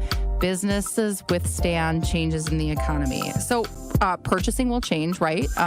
Pricing may change depending on if they're buying outside of the United States, but maybe even within the United States. So if you have a retail store, it could potentially mean that the price of the goods that they're purchasing for their store may go up. And sometimes product may take longer. So if people start switching where they're buying from, it might take longer to get. So those are some things that if you're a business owner right now, you should be discussing with your bank or with peers or with a subject matter expert to just make sure you're prepared if it does change your business. So how can small business owners prepare for this whole tariff situation? So some things we always talk about with small business owners is you always want to prepare for the unexpected. And the truth is right now we don't have all the answers, right? We are learning, banks are learning, subject matter experts are learning right alongside business owners. There's a couple things you can do. One, reach out to your financial institution and ask what they know. Right now, we are getting research. We're talking to economic experts to make sure that we have the appropriate information to give to business owners. This has been Making Your Money Work, brought to you by Associated Bank.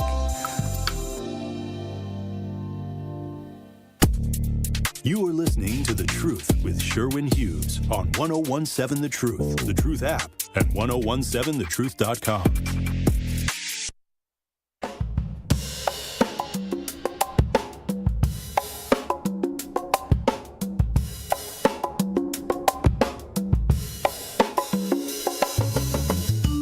Are you scrolling through life instead of living it?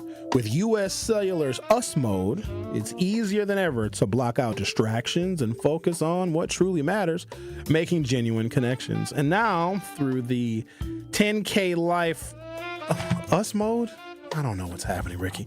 U.S. US Mode sweepstakes, you could win $10,000 to reconnect with what's most important.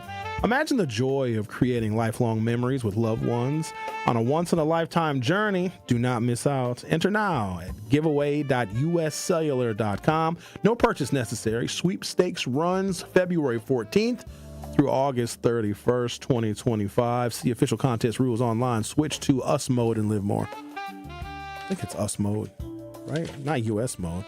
It's US Cellular, but it's US Mode. That's the mode we're in. It's about us.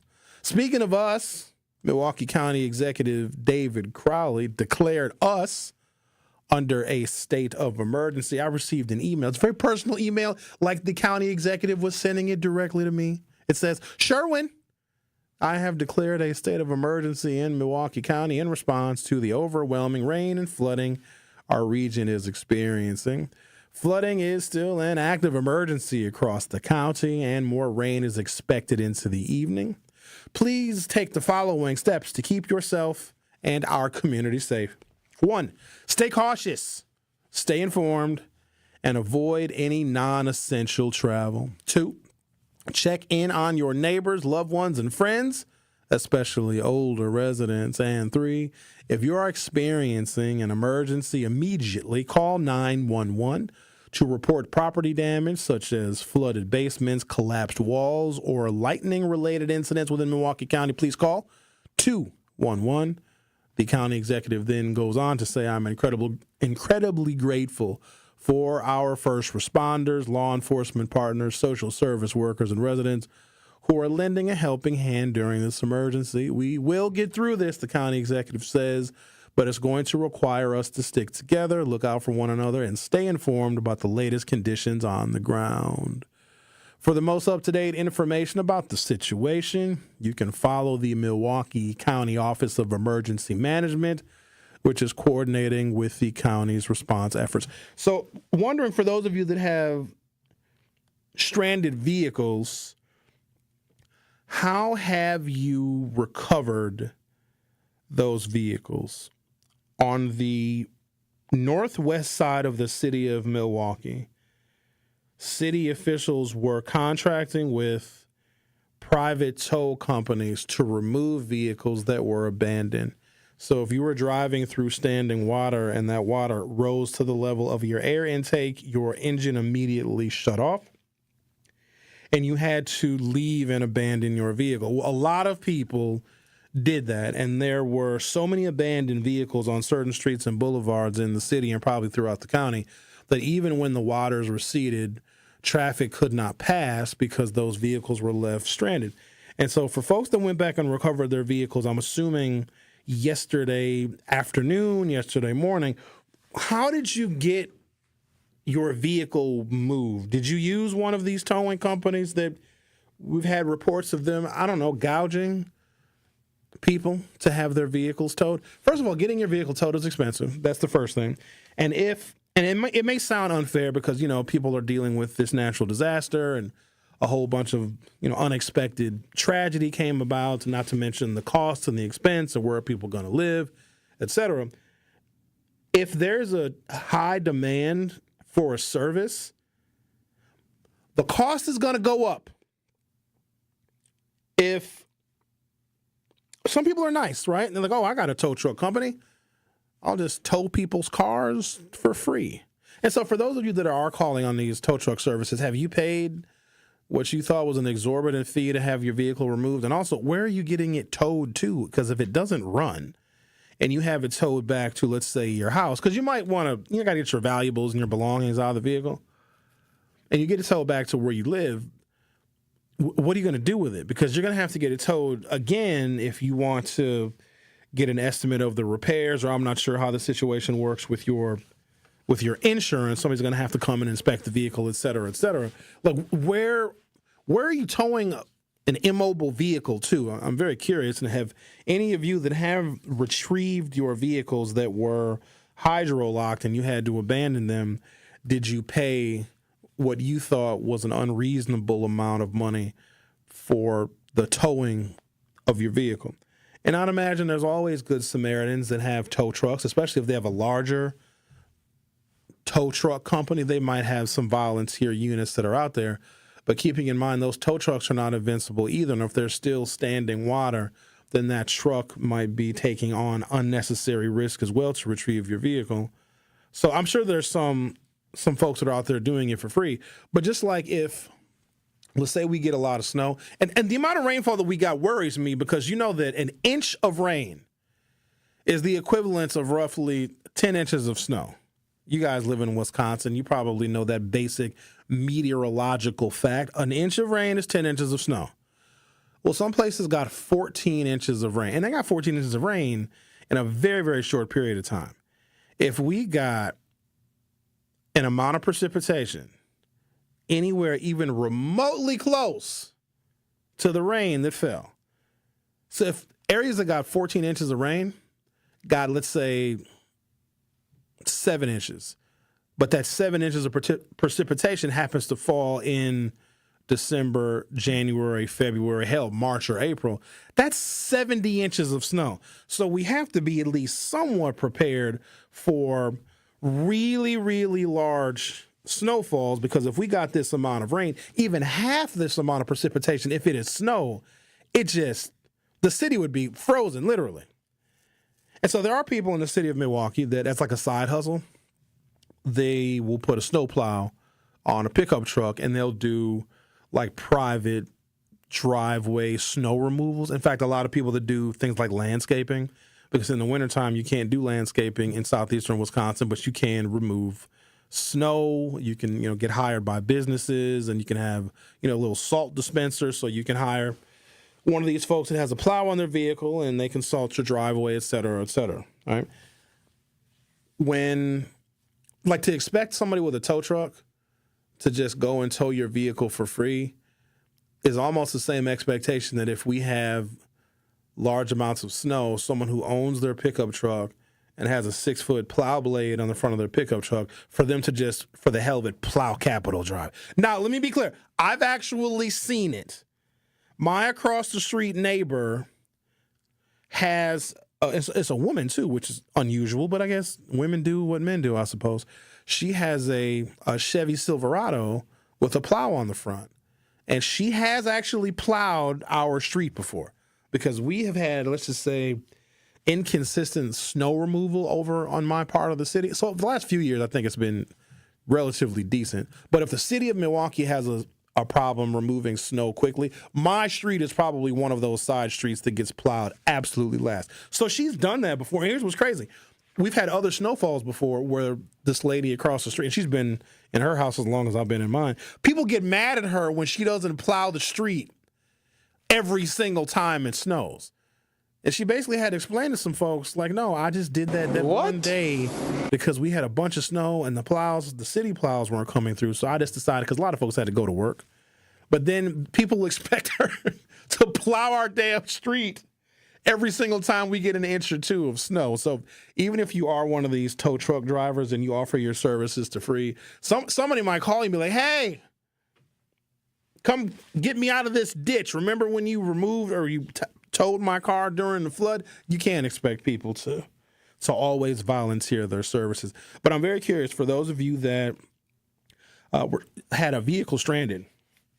Rick, did you see the video of the black dude who was stranded on the roof of his Toyota Corolla, who made an 1.5 hour long video? Well, you saw that video?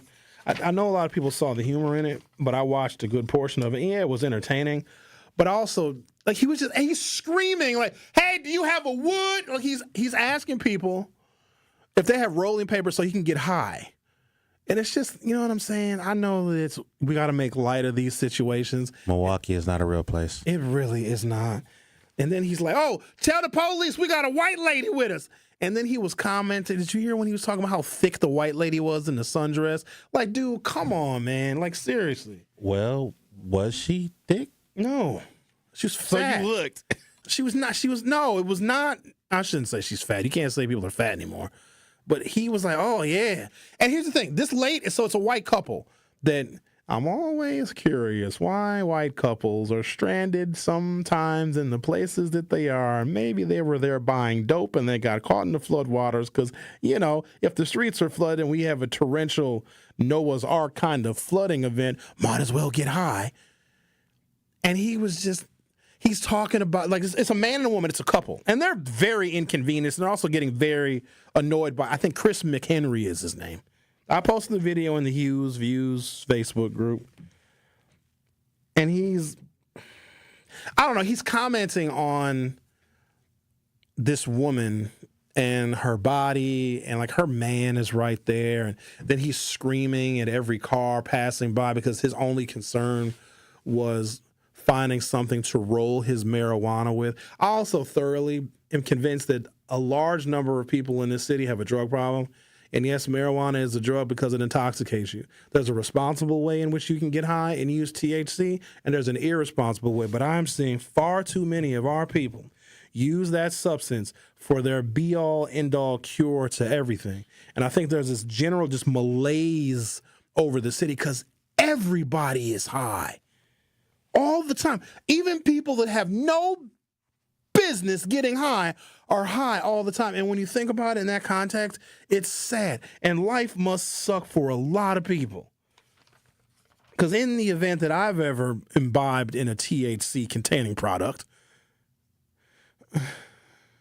I would think to be responsible. Get everything done. Get your work done. Get your laundry done. Get the grass cut. Do all of the things and make sure you have sufficient snacks. You need many Doritos. You can go through many bags of Cheetos, many ice cream sandwiches, or whatever it is that you decide to snack on. That's when you do it, if you are inclined. You don't get high and then go drive a forklift and go to work and drive a semi-truck. You know what I'm saying? Don't show up to job interviews smelling like weed. It's so disappointing. It really is. But it's also very sad at the same time. And I think because we have promoted this narrative that marijuana is not a drug, the people think they should be able to use it freely and frequently. It is not. It's an intoxicant, and in the wrong hands, it absolutely can be abused. The Truth with Sherwin Hughes on 101.7 FM. We'll be right back. The Truth with Sherwin Hughes returns after this on 101.7 The Truth, The Truth app, and 1017thetruth.com. Hi, my name is Noor, and I am proud to be a Riverside University High School Tiger. As a rising sophomore, I am excited to get involved in many opportunities. RUHS offers like advanced placement classes, sports, and student council. But what I love about Riverside most is that Riverside University High School makes everyone feel welcome and provides students with lots of opportunities. On Saturday, August 23rd, from 11 o'clock to 3 o'clock, join us at Riverside for the Truth Family Fest. We will have entertainment, food trucks, and vendors. See you there. Are you or anyone you know looking for a new job opportunity? Attend the City of Milwaukee Job Fair on Thursday, August 14th from noon to 3 p.m. at 2 locations. Visit us at Jackson Park, Picnic Area 2, located at 3500 West Forest Home Avenue, and at the Basilica of St. Josephat, located at 2333 South 6th Street.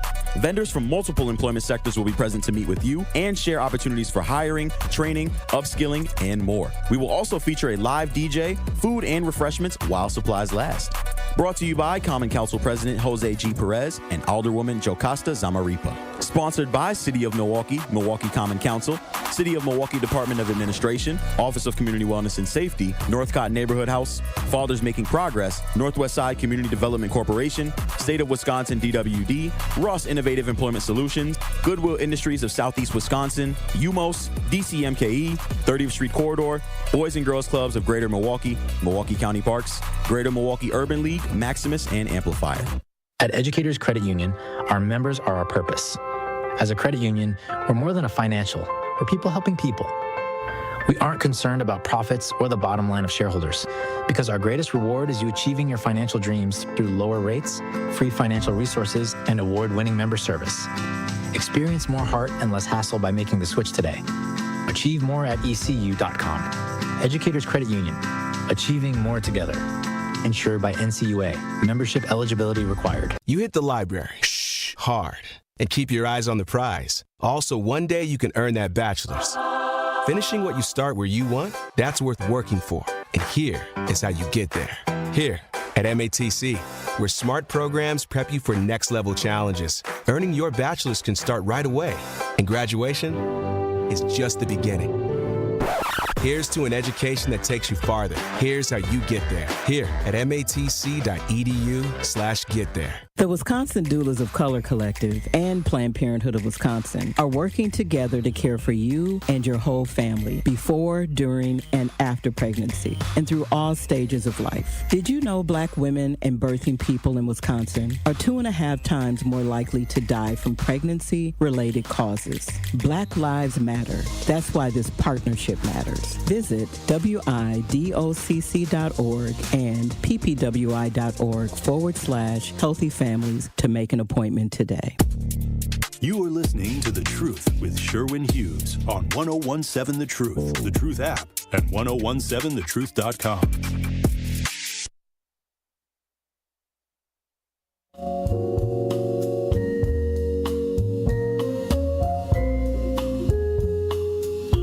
Did you guys get your vehicles removed? And if so, I'm also curious about the claims process.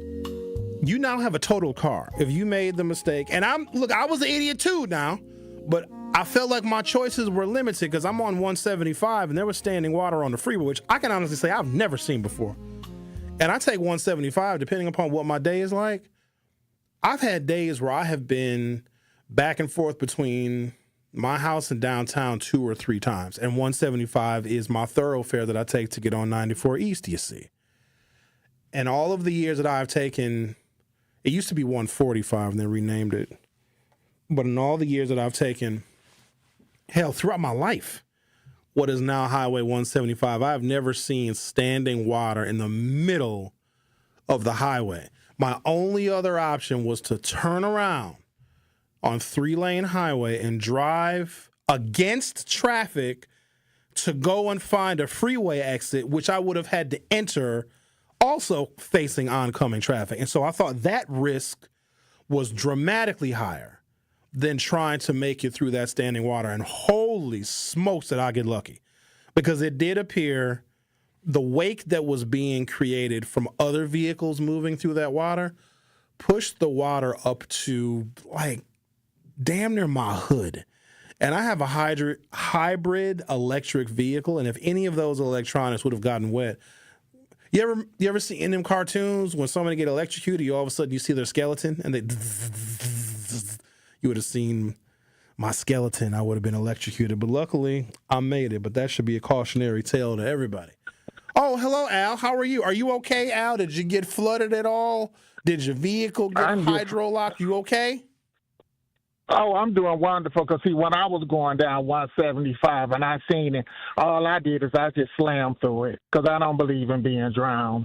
And, see, when you have a big truck, you can't tootle through there like you got to go on a set of high heels. You got to use laws and gravity, and you have to use the pushing force of the car to brush through the water. So I just rammed through it because I had went to Chicago that night. It was beautiful weather, by the way. Wait a second. I got a little water. You drove to Chicago in the damn torrential flood? I sure do. I'm not sitting in the house looking like a part of the furniture. Oh, no, not me. Oh, no. But I got a little water, and I had cleaned it out that morning when I got up. But please keep your storm drains clean so that water don't go in your basement. But what I wanted to say, too, to the marijuana smokers, can you please, you got to stop because it makes your lips look like a rectum that had like a bad soul food dinner or you ran up on something, because now the rectum look inflamed and it's pushed out. It's not sexy for the lips. And also I want to share with you, 1, 2, 3, 4, 5, 6. Y'all got to get off them glass DICs, and you can add the last letter, because it's making you look very, very old, and it's stripping you of your youth. And I heard Al from Sherman Park made something about depending on government. But it's a question that I would like to ask you, if you don't mind, Mr. Hughes. I'm so scared, but go ahead. Okay, my question is, the Black Republican Party, do you feel with the way it's going today, they are the new Niglet bees of the Republican Party? Because back in the day, you know, they used to be like, I'm a good bee. I'm a good bee. And when you look at the Republican Party, they never condemn their party or anything. So do you feel they the new N-words bee of the Republican today? Because, you know, I'm a good bee. I'm a good bee. Because, you know, sometimes there's been times they ask Al from Sherman Park about the Republican Party. He say, no comment, I'll hang up. Or some of the Black Republicans, they doesn't say nothing. So, you know, the slave master say, get your black ass over here. Come on over here, MD. I'm a good bee. I'm a good bee. I'm a good bee. Do you feel they the new the good? You think they the the good bee of the Republican Party? I'm a good bee. And I'll hang up and listen. All right. Bye. Have a good day. Okay, then. I don't think that I'm the right person to ask about Black Republicans. Now, there are Black Republicans that you can ask, but I have a feeling they may be offended by that question. Well, I got to take a break. The Truth with Sherwin Hughes will be back for hour 3. The Truth with Sherwin Hughes returns after this on 1017 The Truth, The Truth app, and 1017thetruth.com. Brew Crew Tuesdays are back on August 12th. Uh-oh. Churio sends it deep to left, and there she goes. Catch the Brewers on local TV as they battle the Pittsburgh Pirates. And Yelich launches one deep right center field. Forget about it.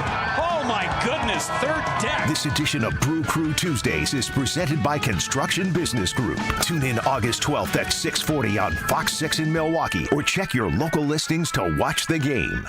Hey everybody, it's Melanie Ricks. You all know I love supporting a local team. That's why I'm excited to tell you about UW Credit Union. They've been serving Wisconsin for over 90 years. And when I was in school, they helped me learn how to plan for my future and make my money grow. Even now, they're still always there for me when I have questions, and they'll be there for you too. So stop by any of their 13 Milwaukee area branches or visit uwcu.org to become a UW Credit Union member today, like me. Federally insured by NCUA. At Hazelden Betty Ford, treating mental health isn't just about breaking old patterns. It's about braving new ones. As the leader in alcohol and drug treatment for 75 years, we know caring for addiction, anxiety, depression, and trauma goes hand in hand. We're here for you with new tools when life breaks down. Discover your path to better mental health at hazeldenbettyford.org/Wisconsin. Sponsored by Hazelden Betty Ford Foundation. The biggest snowflakes out here are always been the white Republicans who are so gung-ho on protecting the feelings of white kids while they ignore the needs of other kids. If Milwaukee's youth has a problem with fighting, well, white youth have a problem with being destructive and offensive. So it is sad that our government is actively working to de-emphasize educating and uplifting students of color in different backgrounds on college campuses. That emphasis is going to be diminished, and the only kids that will suffer will be our kids. They were willing to hold up the advancement of the state of Wisconsin because they disagree with DEI. What are white Republicans afraid of?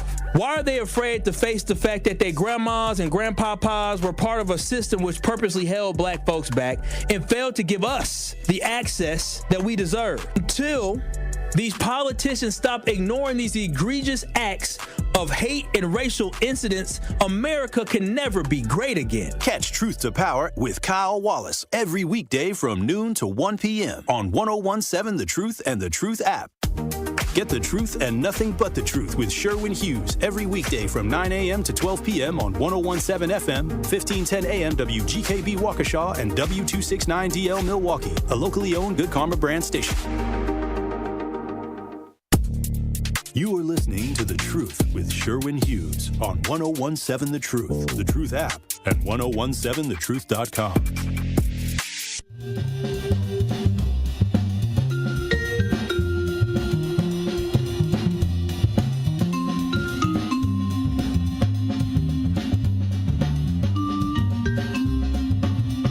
Welcome to Hour 3 of The Truth with Sherwin Hughes. I want to give out the number to the American Red Cross one more time in case you might need a little help or you know somebody that does. It is 414-342-8680, 414-342-8680. And apparently they have an office located at 26 on Wisconsin Avenue, 2600 West Wisconsin Avenue. That is the American Red Cross. All right, I want to read some text messages that came in. A lot of times, y'all, you don't text at all, or there's days where you guys text a lot, and I've missed a lot of text messages that have come in. All right, let's start with Dion texted at 9:09 and said, I got AAA. All right. I've never had AAA. Never had it. In fact,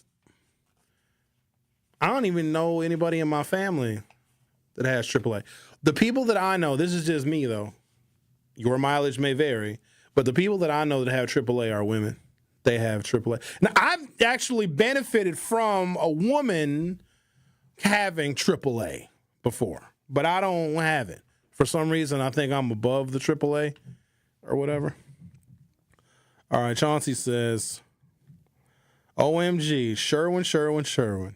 You ought to be ashamed of yourself for even coming in the studio and sitting your griping, he's writing in Ebonics, which he's trying to be funny, but it doesn't come across very well.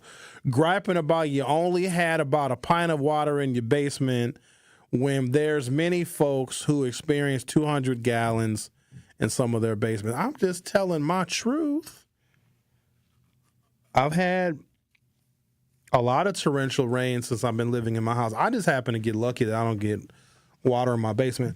But I also have thought about, like, I need to consider remodeling my basement, because right now my basement is just, you know, my washer, my dryer, my water heater, and my furnace, and a bunch of storage. But because it stays so dry, even if my basement was finished, the amount of water that I got in my basement would not have damaged anything. It literally was 16 ounces of water that it just like a stream of pee-pee. That's all it was. I was very, very fortunate. But you know, basements were built to retain water. That's the whole reason why we have basements. If you've ever been down south, especially deep in the south where the water table is a lot lower, they don't have basements at all because they automatically would be flooded because a lot of those houses down south are at or below sea level. Then there's the whole thing with the sump pump. I don't have a sump pump. I cannot understand why. But my house was built 99 years ago. It was built in 1926. And I don't have, and all the people that lived in that house before me never got a sump pump. So it's sump pump, not a sub pump. Some of y'all went to Home Depot and to Lowe's looking for a sub pump.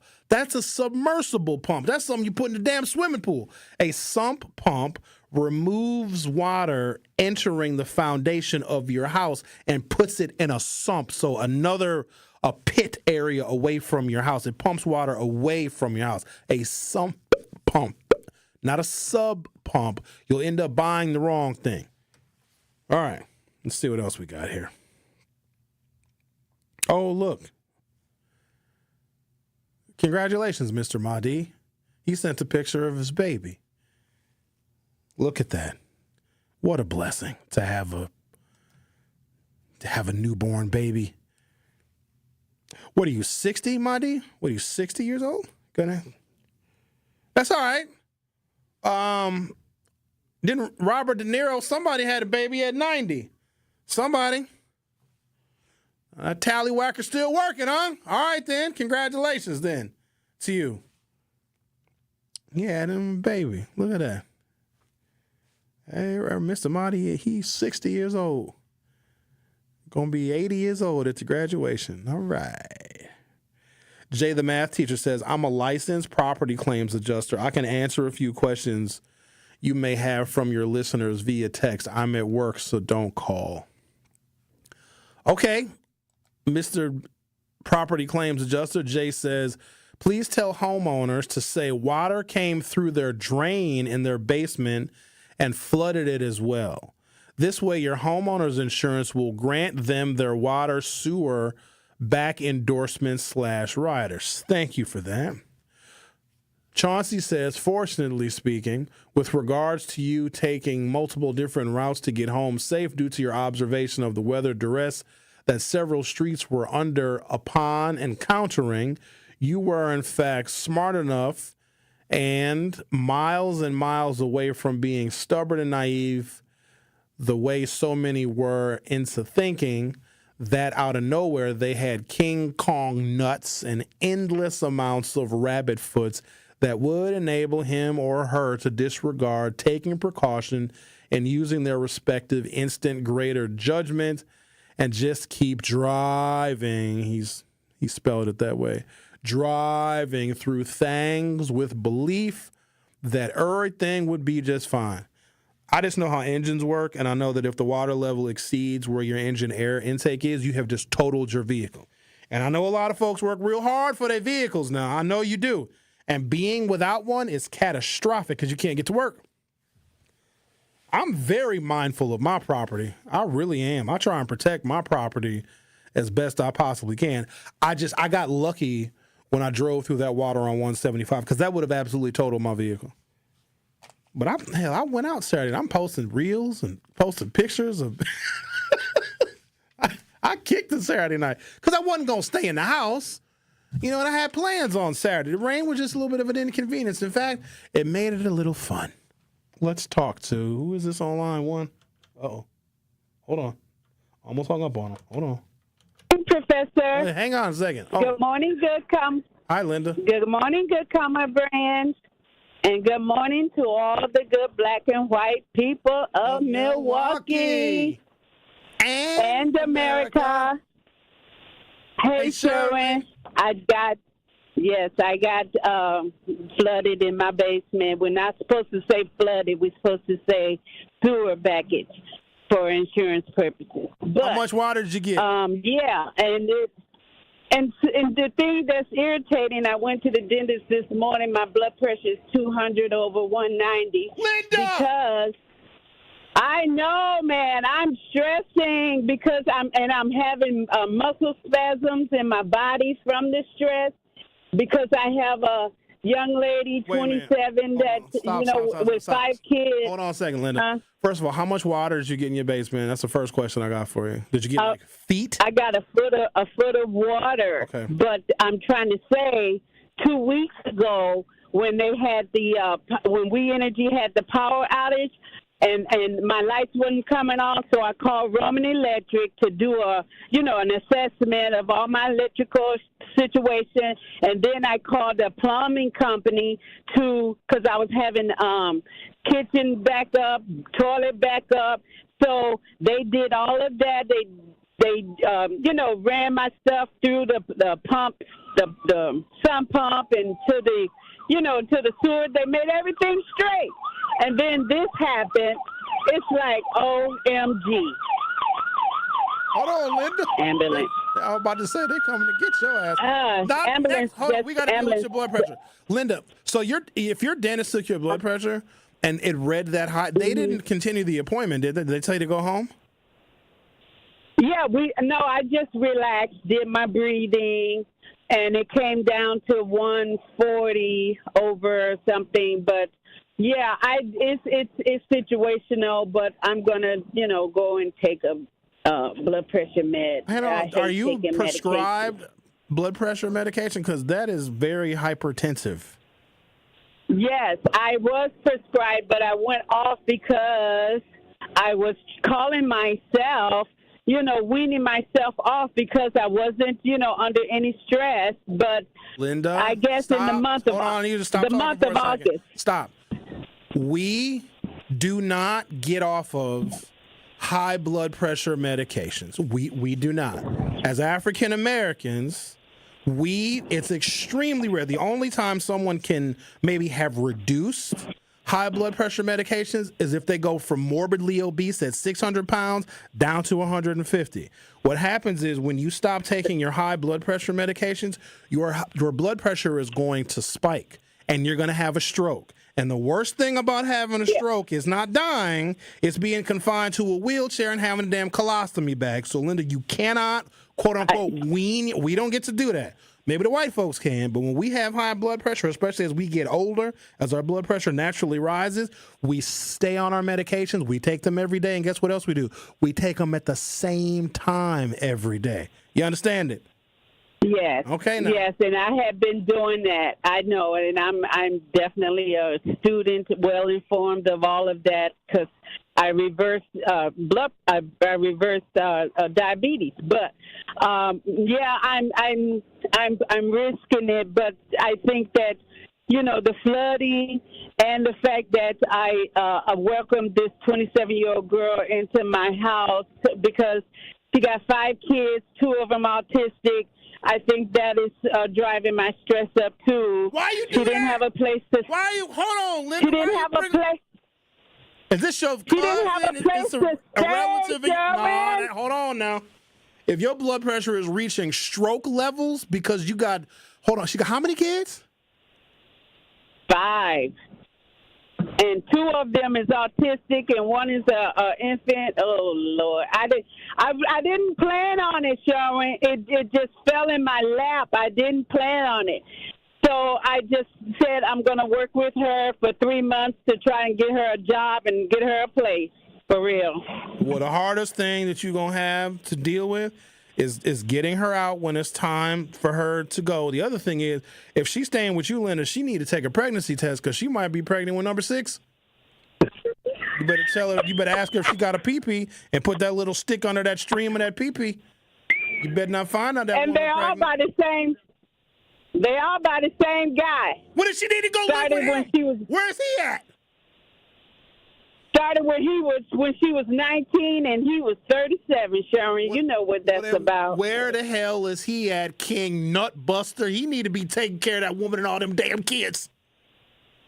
He comes by to get the kids every now and then for an hour or 2. Well, I see why your blood pressure is so high, but don't let this situation give you a stroke. You're going to have a damn stroke, Linda. You might have a stroke on the phone I know. I'm going to get this in check right now, baby. For real. Good Lord. Because they eating up all my damn food. I'm like, dang, at least leave my oatmeal. All I ask is that they leave my oatmeal, my strawberries, and my blueberries alone. That's all I ask. Wait, and you're feeding everybody? Does she get some stamps or something? Nope. Linda, you're going to be spending $1,000 a month on food. Because the kid gets, he gets a check for what he got, with the autism. I'm sorry, that's your check now. You get that check. You need to have them sign that check over to you now. Man. I would rather she just find a place than a job. Good luck with that. I mean, I'm saying that out of the grace. I'm saying that out of the grace of my heart and the love of my heart. I love children. I love to help people. But baby, what Jesus? She doesn't listen to this show by chance, does she? I don't know. Well, we can't whisper now. What you whispering now for? She already heard every damn thing now. Guess what, Sherwin? Guess what? No, she already saw the text I wrote to my son because I was like, these kids is running amok. They tearing up everything. She saw that text, and I sure did not deny it. So she know how I feel. Why is she looking at your text message? Because they undisciplined. Because I gave her son one of my tablets, and it's under my login. Oh, good God. To keep him kind of focused, you know. Where you find this lady at? How did you meet this lady? Man, through a teacher colleague. She was supposed to have been enrolling them into the learning center. And I was thinking, okay, fine. But then on the day that she was supposed to start, she was getting evicted. So I'm like, Lord Jesus, what am I supposed to do with that? And so she asked me if I could help until she find a place in a job, man. Well, good luck. I hope it works out for y'all. I know. Okay, then. It will, believe me. Oh. I don't play stupid. Keep us posted. I will. Thank you. All right, then. Goodbye, then, Linda. If that wasn't the damn stupidest thing that she... I know people are struggling and they need help. And sometimes it's a single mama with 5 kids and 40% of this woman's kids are autistic. I know that was pulling on Linda's heartstrings, but Linda over here about to have a damn stroke. I didn't even know that your diastolic could go that damn high. Did you hear what she's... Okay, I gotta... All right, let's take a break then, shall we? Let's do that. You're listening to The Truth with Sherwin Hughes, where sometimes our callers are at risk of having a stroke on the air. Don't go anywhere. I'll be right back. The Truth with Sherwin Hughes returns after this on 1017 The Truth, The Truth app, and 1017thetruth.com. The pulse of the Milwaukee Bucks, straight from a Bucks legend. Can't get it off. Marcus Johnson will, though. Can't leave him alone for a 12. Tap into Here District with Marcus Johnson on Bucks Plus. Marcus and his son Chris offer a weekly beat on Bucks basketball. Get your questions answered and hear from the biggest names in basketball. Find Here District with Marcus Johnson at bucks.com/plus on the Bucks app or wherever you get your podcasts.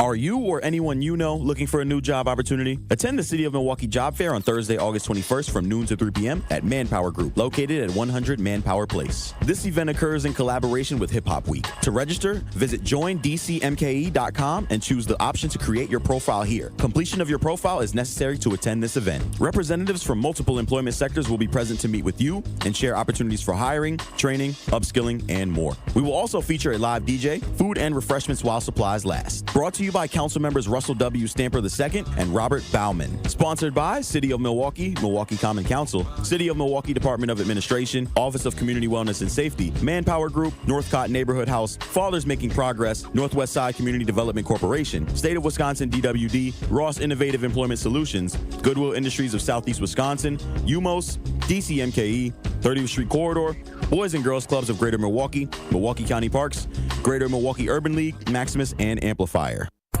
Ready to buy your first house, move into your forever home, or simply refinance? At Associated Bank, they've got you.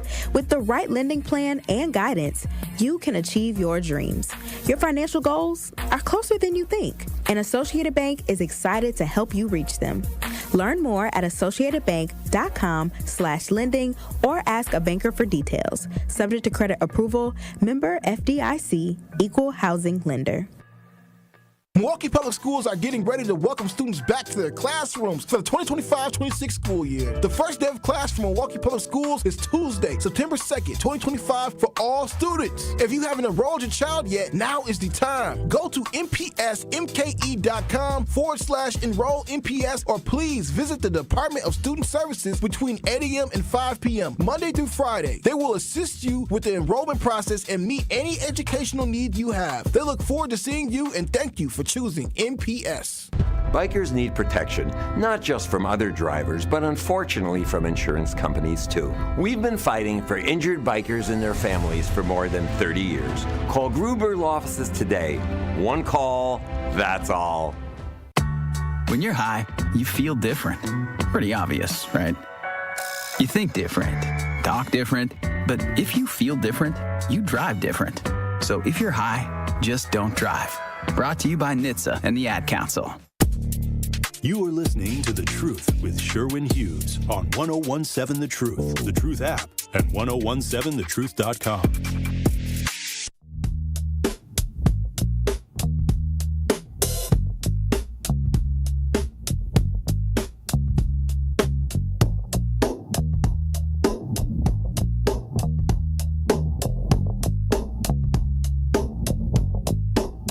Rodney says, the last flood like this was 15 years ago yesterday.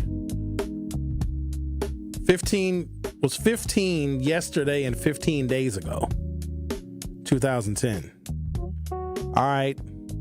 So once in a 15-year flood. They're going to happen more frequently because this is going to be an impact of climate change. I know that we've had our discussions about it. I was on Dr. Ken's show. I don't know how long ago it was. It's been years. I don't go on Dr. Ken's show just because when you don't agree with him, it turns into a thing. And I just don't like to argue with my colleagues because it's a waste of time. But he does not believe in the man-made aspects of climate change. Like, why are people oblivious to the impact that we can have on the damn environment? Human beings destroy everything. Why is it so hard to believe? I'm perplexed by this. All the evidence in the world that human beings have had an impact in how we pollute and use chemicals and have long-lasting and durable negative impacts on our environment. Why is it so far-fetched that hundreds of years of burning coal and oil and natural gas can be trapped underneath the Earth's atmosphere? Those carbon molecules don't go away. They stay trapped. Like, that's not even difficult science. We destroy everything. We destroy each other. We destroy communities. We destroy people. We destroy politics. We destroy all things that are good and holy. We completely ravage lands. We pollute rivers. Just look at the city of Milwaukee as an example. We're just reckless, and it's impossible for folks to believe that we are playing a role in impacting the climate. So I'm not over here trying to convince anybody. What's going to happen is people are going to wonder why these things are happening more frequently. We saw the increase in the severity of storms and hurricanes in the Gulf Coast and in the Atlantic Ocean, how it ravages going all the way up the coast to damn near Boston and New York and Martha's Vineyard. Now we got hurricanes that are causing tremendous amount of destruction. Southern Florida is literally shrinking and sinking into the Atlantic Ocean. We saw Hurricane Katrina. Storms are getting worse. Oceans are getting warmer. Storms are fed by warm ocean water. And when the Earth's atmosphere is heating up ever so slightly, because it is a very delicate balance of our sealed ecosystem on this planet, and we can have an impact, and we are, and we're starting to see more of it. And I hate to see people become victims, but it's a lot we can do.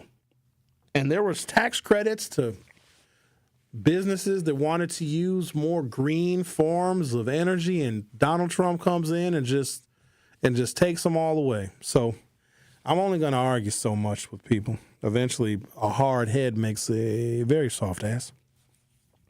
Jay says, yes, U.S. claims adjuster at our discretion will at least give you the endorsement of water/sewer sump pump failure if you can prove water came through the drain, which when it floods, how can you not? Jay says he's processed thousands of claims, so he's not just, his words, talking out of his ass. Rodney says, have Brother Crowley have a loader come to the 4700 block of 48th to replace the logs once surrounding the county park. Thanks. And he sent me a picture. So, Rodney, call your county supervisor. This is not a county executive function. The county supervisor could be the one that could potentially dispatch or maybe even the City of Milwaukee Department of Public Works, depending upon who is sharing that jurisdiction. Al M says, Sherwin, it is amazing how one can hear a conversation and imagine that things were not said. All right. Is this picture real? Who sent this? This was sent by Marcus or Marquez. Marcus? It's not a real picture. This is a meme, right? Prayers to my cousin living in his mama basement. He lost his game and everything, and there's an African-American man probably in his mid to late 30s sitting in chest-high water with many random things floating in the water. I can't even tell what's real anymore. Like, I see stuff now online, and I don't know if it's AI or not. Rick, did I send you the picture of the people in the boat? Can you put that up for me? So if you go to YouTube and check out this broadcast, so go to youtube.com or open up YouTube from your smartphone or your mobile device. Search 1017 The Truth. So I asked AI to create a picture of what... Why would I do this? Why would I ask AI this question? I was bored yesterday because I didn't want to go anywhere because I thought all the streets were going to be flooded. So I got bored at home. And so I asked AI to create a photorealistic image of what the north side of the city of Milwaukee looks like after all of the flooding. And you never have any idea what artificial intelligence is going to come up with. But when you ask it questions like that, you get like an understanding and a sentiment of where the programmers are at, or whatever AI uses to create images. And so it created this image of a bunch of, it's so racist. It's a bunch of black people. And does the boat have graffiti on it? So you've got, I don't know, like 30 black people. They look like freed slaves. You got a bunch of black people in a boat with graffiti on it you got two oars, and it looks like on the other oar, because sometimes AI messes up like details like fingers and hands and stuff. Like you have two oars, and one oar has got a hand attached to it, but nobody's body's attached to it. And it's a shoe, a pizza box, it's hats, it's cars in the background. It's so somebody's asking what street that is. It's a representation of just some random Milwaukee street, but it's so bad. It's so racist. But at the same time, it's really funny. Just like you all were getting a kick out of that fella, Chris McHenry, who was broadcasting live while he was sitting on top of his vehicle. We come to find out that he was on 145 on the freeway, like underneath that overpass, which is like Florist, I think. And that's where he was sitting. And people got a real good kick out of him, you know, while he's sitting on his vehicle and he's broadcasting live. I guess he was making the best out of a bad situation, but it just, I don't know, some of what he said I think was kind of embarrassing. But is this what AI thinks of us? It's got a bunch of abandoned cars in the background, and then you got... Did I send you two pictures, Rick? This is the second picture. It's not much better, but look at the stuff that's floating. But that is realistic to some of the trash that we've seen floating down our streets of Milwaukee. God needs to, God must not like Milwaukee. I don't know. He's like, screw them. Let's make them suffer more than everybody else. Okay, so I want you guys to take a look at the picture before we take it down. If you go to YouTube, you can. Is that racist? Is it racist if some part of it is true and if we just don't like what the truth looks like? I don't know if I can call that racist. Because if you did have a boat, it would have graffiti on it. And all the stuff that's floating in the brown, murky water, I mean, all that stuff looks realistic. I think it's just sad. Does this represent every part of Milwaukee? Of course it does not. No. But I assure you, there are some parts of Milwaukee that may look like this photorealistic representation that AI created. All right, I'm going to take a break. You're listening to The Truth with me, Sherwin Hughes, on 101.7 FM. We do this Monday through Friday from 9 a.m. until noon. You can download our podcast essentially everywhere. You can even listen online at 1017thetruth.com and, of course, YouTube if you haven't done so already. Go to youtube.com or open up your YouTube app from your smartphone or other mobile device. Search 1017 The Truth and hit subscribe. Don't go anywhere. I'll be right back. The Truth with Sherwin Hughes returns after this on 1017 The Truth app, and 1017thetruth.com. At Educators Credit Union, our members are our purpose. As a credit union, we're more than a financial. We're people helping people. We aren't concerned about profits or the bottom line of shareholders, because our greatest reward is you achieving your financial dreams through lower rates, free financial resources, and award-winning member service. Experience more heart and less hassle by making the switch today. Achieve more at ECU.com. Educators Credit Union. Achieving more together. Insured by NCUA. Membership eligibility required. The Wisconsin Doulas of Color Collective and Planned Parenthood of Wisconsin are working together to care for you and your whole family before, during, and after pregnancy and through all stages of life. Did you know Black women and birthing people in Wisconsin are 2.5 times more likely to die from pregnancy-related causes? Black Lives Matter. That's why this partnership matters. Visit widocc.org and ppwi.org/healthy families to make an appointment today. It's time for Truth Takes, a thought-provoking commentary on the award-winning 1017 The Truth. Here is Kyle Wallace with his truth. Truth Nation, I guess I've officially graduated from big bro to unk status, at least according to my little cousin. That's what he said. Now, at first I pushed back a little bit, and I was offended by the assertion that I was old enough to be unk.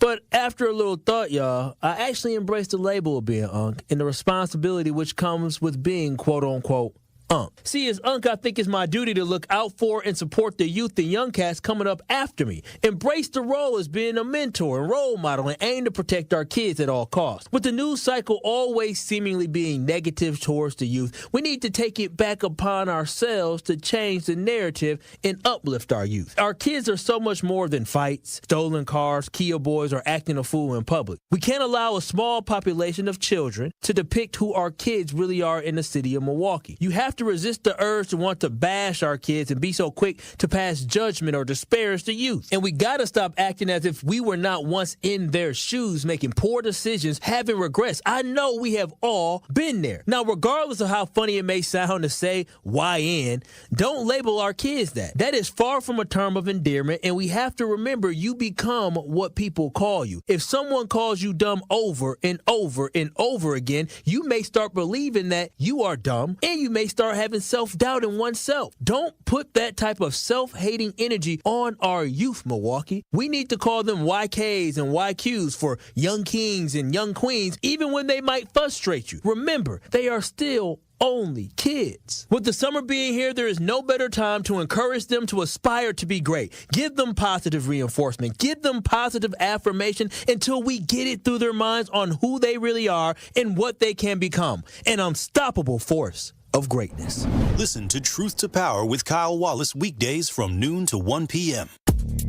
You are listening to The Truth with Sherwin Hughes on 1017 The Truth app, and 1017thetruth.com.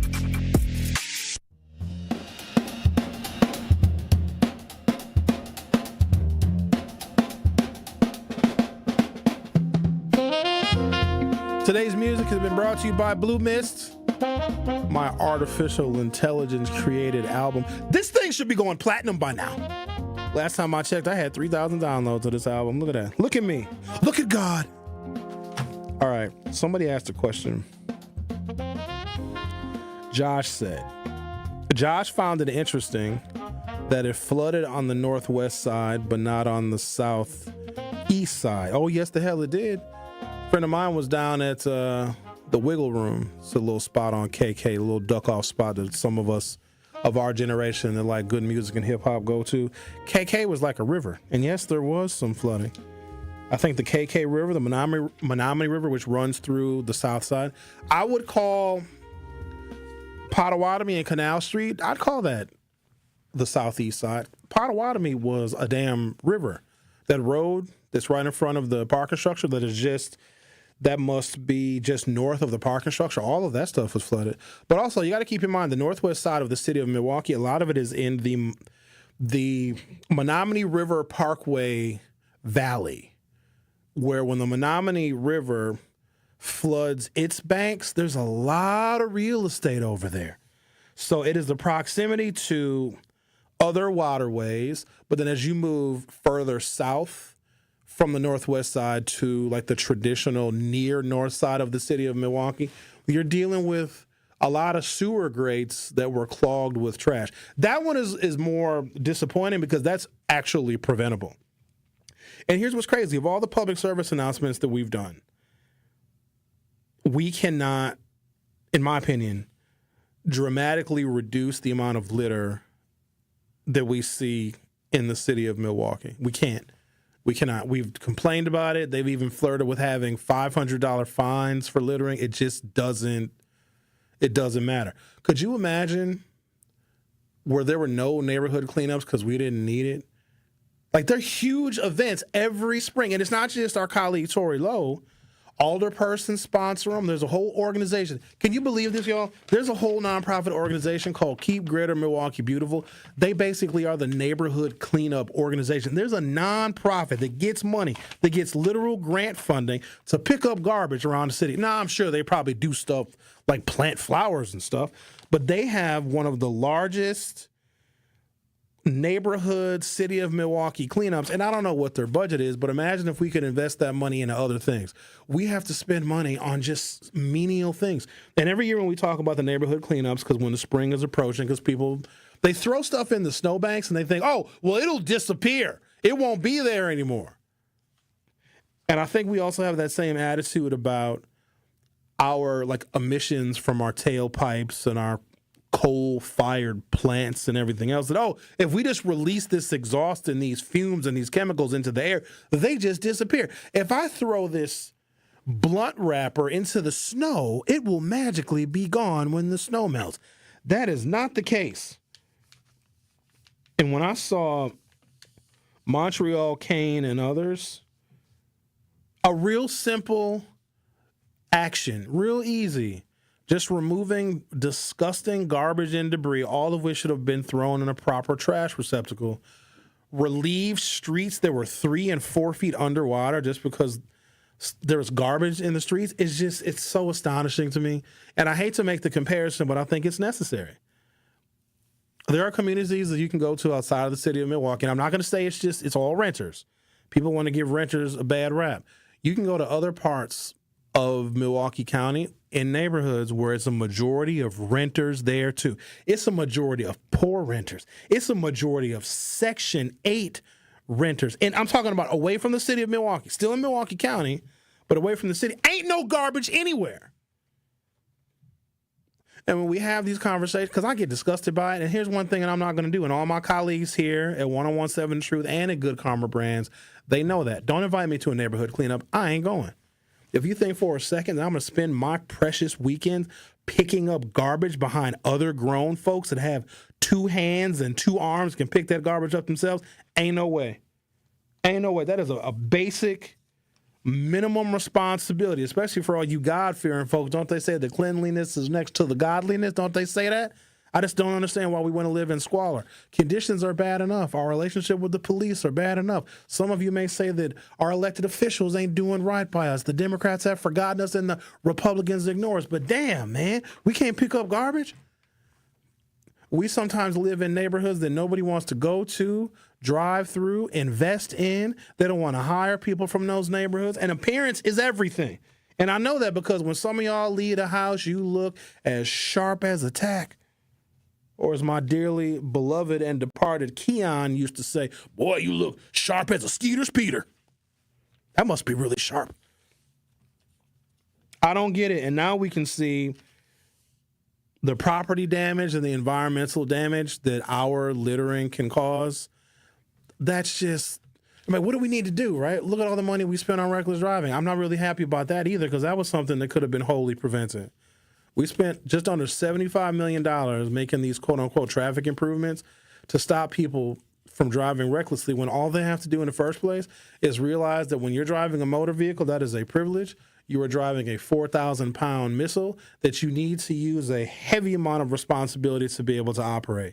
So we had to spend even more of our very finite money. And you wonder why we don't have dollars to invest in other things, why we don't have dollars to invest in a more durable transportation project, why we don't have more dollars to invest in young people and in education instead of having to ask us for a referendum. A referendum, you know what a referendum is? And we're going to get another one probably, what year is this, 25?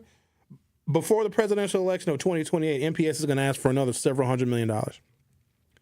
When your local government has to ask for a referendum, that is basically your government saying, we're so broke, we're starting a GoFundMe. That's what that is. A referendum is a government saying, we need a GoFundMe account to pay for these expenses. Vote yes or vote no.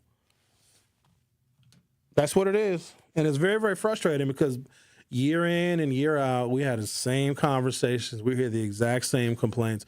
And a lot of times when the responsibility is on the people, we don't assume that responsibility very well. We'll say that our elected officials aren't doing enough. I get peeved when people say, oh, the mayor is not doing enough about crime. What the hell is one man going to do about your kids? What is he supposed to do? Let's be realistic about it. What is he supposed to do? Magically make more police appear? No, we don't want that because we don't like the cops. You tell me, I want to know, I'm being serious now. What can one person do as a mayor? Like, do you think that mayors have Jesus powers? Jesus can't even help, actually. But what is a mayor supposed to do? What is one individual person supposed to do when it comes to the behavior of kids in this city? What is one mayor supposed to do when I could be a well-meaning citizen and I could see a mama in a store and her kids are acting up, being disruptive, running around like crazy, putting themselves and other people in harm's way? I could see this happening in the store, right? And if I'm my kindest, sweetest, softest, most gentle tone, because you got to talk to them with kid gloves. You got to say, hi, ma'am. Your son's is over here knocking down racks of candy at the store. Would you mind just telling your sons to stop it? That woman would cuss me out and her baby daddy would probably threaten to shoot me. So if I can't have a civil conversation with another adult about the unruly behavior of her children that she is also witnessing, what is a mayor supposed to do about 200,000 kids? Oh, it's the mayor's fault. And this is not even me sticking up for Chevy. Chevy can stick up for himself. But like whenever it is us that has to exercise the responsibility, that's clearly impossible for us because, our elected officials that, be honest, in some elections, 90% of y'all don't vote for them anyway, but they are the ones who are supposed to fix everything, even if the stuff that needs fixing is us. We didn't want the kids smoking weed for a long time. The weed was illegal, and now you don't want the weed illegal no more. Now everybody's smoking all of the weed. I noticed this the last time I was hiring for my other business endeavors was 2013, and I had to stop hiring because it was wasting my time and it was taking all of my energy. I got depressed. I was like, this is what the future is? They would come in, they'd slouch in the seat. I had one girl walk right past me, hand to God, walk right past me. I'm sitting in a desk. And I looked important, too. I'm wearing a suit. And the windows were all glass. And she was up next at 1:15. She walked in. She didn't say, "Good afternoon, sir. I'm here for the interview." None of that. She walked right behind me and plugged in her damn cell phone and put it on my desk. And then wanted the interview to proceed like nothing even happened. I was just like, why, who, where? One girl had her resume folded up in her pocket. It was like crumpled up, and she used pink ink. I was like, I didn't even know that you could print a damn resume in pink ink. And she uncrumpled her resume, and it was just, what is one elected official supposed to do about that? And when I asked that question, nobody has an answer, but yet we're so quick to blame, it's the mayor's fault, or, the alderperson ain't doing anything. And I'll admit, there are some alderpersons that only cater to a small sliver of their constituents. So you could theoretically say, this alderperson is not doing everything that they should be doing and being attentive to more of the residents' needs. Fair enough. But then there are some individual people that are not doing some very basic things either. So how do we and why do we expect somebody else to be more responsible than us? Because there's dramatically more of us than it is them, those elected officials.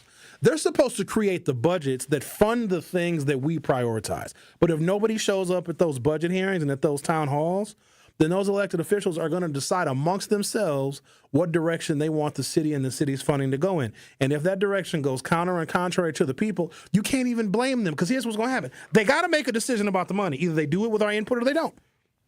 Real simple. And they beg us. They come on this show, Sherwin, please tell people to come to the hearing. Please tell them.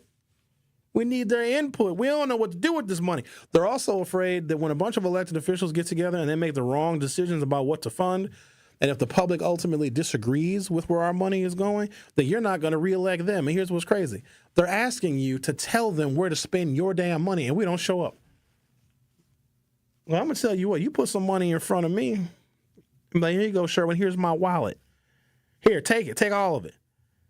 And I'll say, hey, do you want to, give me instructions on what to do with your money? Do you need money for rent, mortgage, car payment, food? No, Sherwin. You just go ahead and do whatever you want to do with the money. Okay. Next thing you know, I'm covered in glitter and strippers. And then you get mad at me because I spent your money on glitter and strippers. But I asked you, what do you want me to do with the money? Go ahead. I trust you, Sherwin. Here, take my wallet. And then when I spent the evening with Candy and Mercedes and Lexus, I am not talking about the sweet treats and the vehicles. You going to get mad at me. Thank you, Rick. I got to take a break now. And I just crumpled this up, Rick, and I think I'm supposed to read off of this, right? Am I supposed to? The Truth with Sherwin Hughes on 101.7 The Truth. We'll be right back. The Truth with Sherwin Hughes returns after this on 101.7 The Truth app, and 1017thetruth.com. Hello, my name is Cindy, and I'm a rising sophomore and a proud Tiger at Riverside University High School. What I love about Riverside is the coursework that really helps you get ready for college. At Riverside, students can take advanced placement and dual enrollment classes and earn college credits while they are still in high school. I love that Riverside has so many clubs like forensics, student council, robotics, and the chess club. With so many options, there is something for everyone. On Saturday, August 23rd from 11 a.m. to 3 p.m., please join us at Riverside for the Truth Family Fest. We will have entertainment, food trucks, and vendors. Are you or anyone you know looking for a new job opportunity? Attend the City of Milwaukee Job Fair on Thursday, August 14th from noon to 3 p.m. at 2 locations. Visit us at Jackson Park, Picnic Area 2, located at 3500 West Forest Home Avenue, and at the Basilica of St. Josephat, located at 2333 South 6th Street. Vendors from multiple employment sectors will be present to meet with you and share opportunities for hiring, training, upskilling, and more. We will also feature a live DJ, food, and refreshments while supplies last. Brought to you by Common Council President Jose G. Perez and Alderwoman Jocasta Zamaripa. Sponsored by City of Milwaukee, Milwaukee Common Council, City of Milwaukee Department of Administration, Office of Community Wellness and Safety, Northcott Neighborhood House, Fathers Making Progress, Northwest Side Community Development Corporation, State of Wisconsin DWD, Ross Innovative Employment Solutions, Goodwill Industries of Southeast Wisconsin, UMOS, DCMKE, 30th Street Corridor, Boys and Girls Clubs of Greater Milwaukee, Milwaukee County Parks, Greater Milwaukee Urban League, Maximus, and Amplifier. Ready to buy your first house, move into your forever home, or simply refinance? At Associated Bank, they've got you. With the right lending plan and guidance, you can achieve your dreams. Your financial goals are closer than you think, and Associated Bank is excited to help you reach them. Learn more at associatedbank.com/lending or ask a banker for details. Subject to credit approval, member FDIC, equal housing lender. Experience, knowledge, results. That's what really matters when you need help after a serious truck accident. You'll need a lawyer experienced in fighting and winning for people just like you. Gruber Law Offices has the resources, strong track record of success, and a team of experienced lawyers to take care of your needs. We've successfully helped people injured in big truck accidents for more than 35 years. Gruber Law Offices. One call, that's all. For over 10 years, Crash Course has helped new drivers thrive, proudly serving Southeast Wisconsin with integrity, innovation, and a commitment to safety. They offer programs for both teens and adults led by state-licensed, safety-focused instructors. With flexible school-based pickup in communities across Southeast Wisconsin, Crash Course makes getting started simple and stress-free. Crash Course, the best choice driving school, trusted by thousands. Visit CrashCourseWI.com to enroll today. You are listening to The Truth with Sherwin Hughes on 1017 The Truth, The Truth app, and 1017thetruth.com.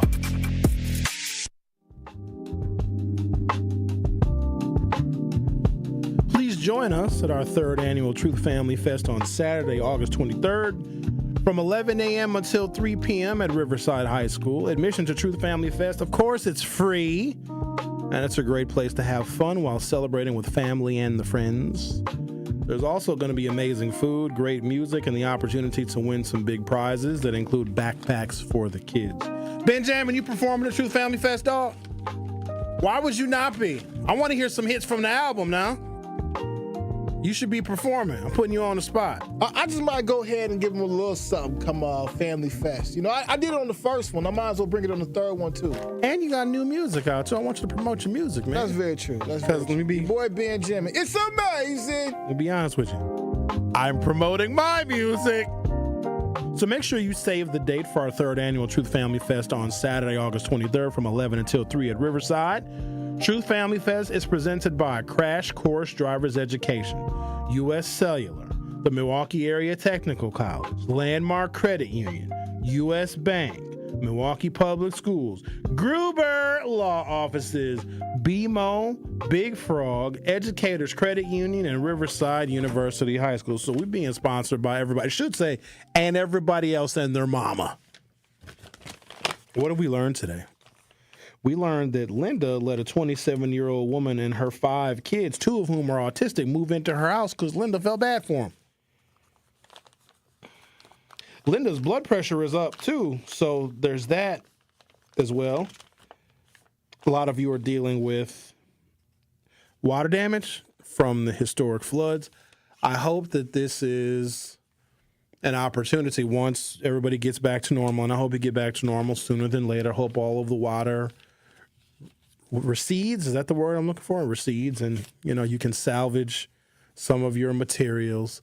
But looking into having a flood insurance policy, because I have a sneaking suspicion that incidents like this, that heavy rainfall in that very short period of time, will become more frequent. And ladies and gentlemen, you don't want to deal with this again.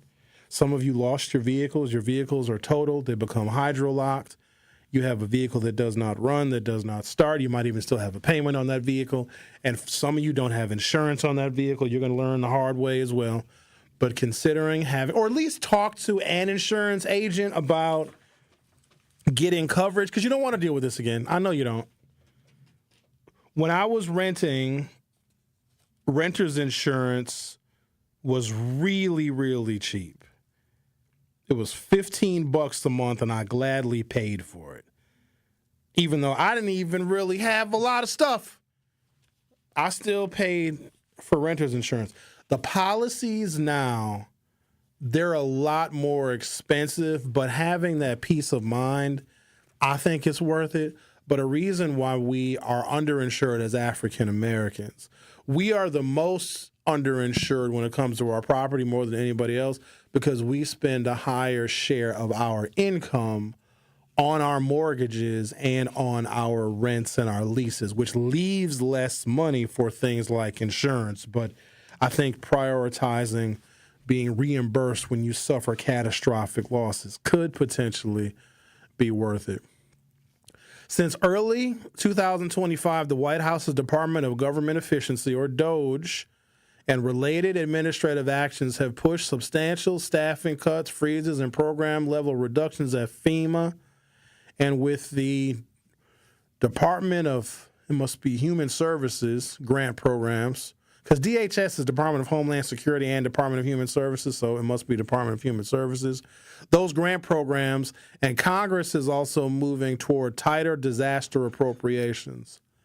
Those moves have had real, concrete impacts on people who have experienced hurricanes, wildfires, floods, and other natural disasters. The agency workforce and operations, DOGE-linked actions, have led to sizable FEMA personnel reductions, about a 20% cut at staff at FEMA, and operational changes intended to shrink the agency's overall footprint. Grant and contract interference, DOGE and their staffers reportedly attempted to de-obligate or freeze grant funds to cut contracts judged, quote, non-essential, creating confusion and major delays in FEMA's grant management programs. Programs/grant cuts and reprioritization of FEMA DHS grant formulas and priorities shifted. Some jurisdictions, like New York, saw large reductions in urban area safety-related grants. Trump cut $64 million from what New York could get if they qualify for FEMA grants because Trump, where he's from, don't like New York. Fiscal pressures from Congress and the administration, disaster relief funding and supplemental disaster accounts have been labeled as, quote, at risk or potentially completely depleted this hurricane season. Some budget proposals include raising thresholds for federal disaster declarations or otherwise limiting federal outlays. And I can go on and on and on. I got 3 more paragraphs of stuff that FEMA used to do that they no longer do. And all that means is that individuals who are hurting right now because of this qualifying natural disaster that we had here in southeastern Wisconsin, the Federal Emergency Management Administration is supposed to be there to help you with money, with vouchers, with places to stay, etc. The Trump administration essentially wiped that out. And so you have the uptick of scammers because people are even more vulnerable than ever before. And also people saying that they're representing individual families and starting GoFundMe accounts and they're ripping people off. And then you have people getting angry when an elected official comes to tour a disaster area or take a look at the damage. People are angry that those elected officials, those legislators, those alderpersons and county supervisors aren't just walking around with big bags of cash to help people. That is not, unfortunately, how it works. So you have our deepest sympathies if you lost any of your property and if you're dealing with flooding from what happened over the weekend. But hopefully things will get better for you sooner than later. Thank you for listening. I'll talk to you next time. From the biggest stars to the greatest moments, Behind the Bucks is Bucks history like you've never heard it before. It's all on Behind the Bucks on the Bucks Plus audio network. Behind the Bucks is presented by Gallagher, your trusted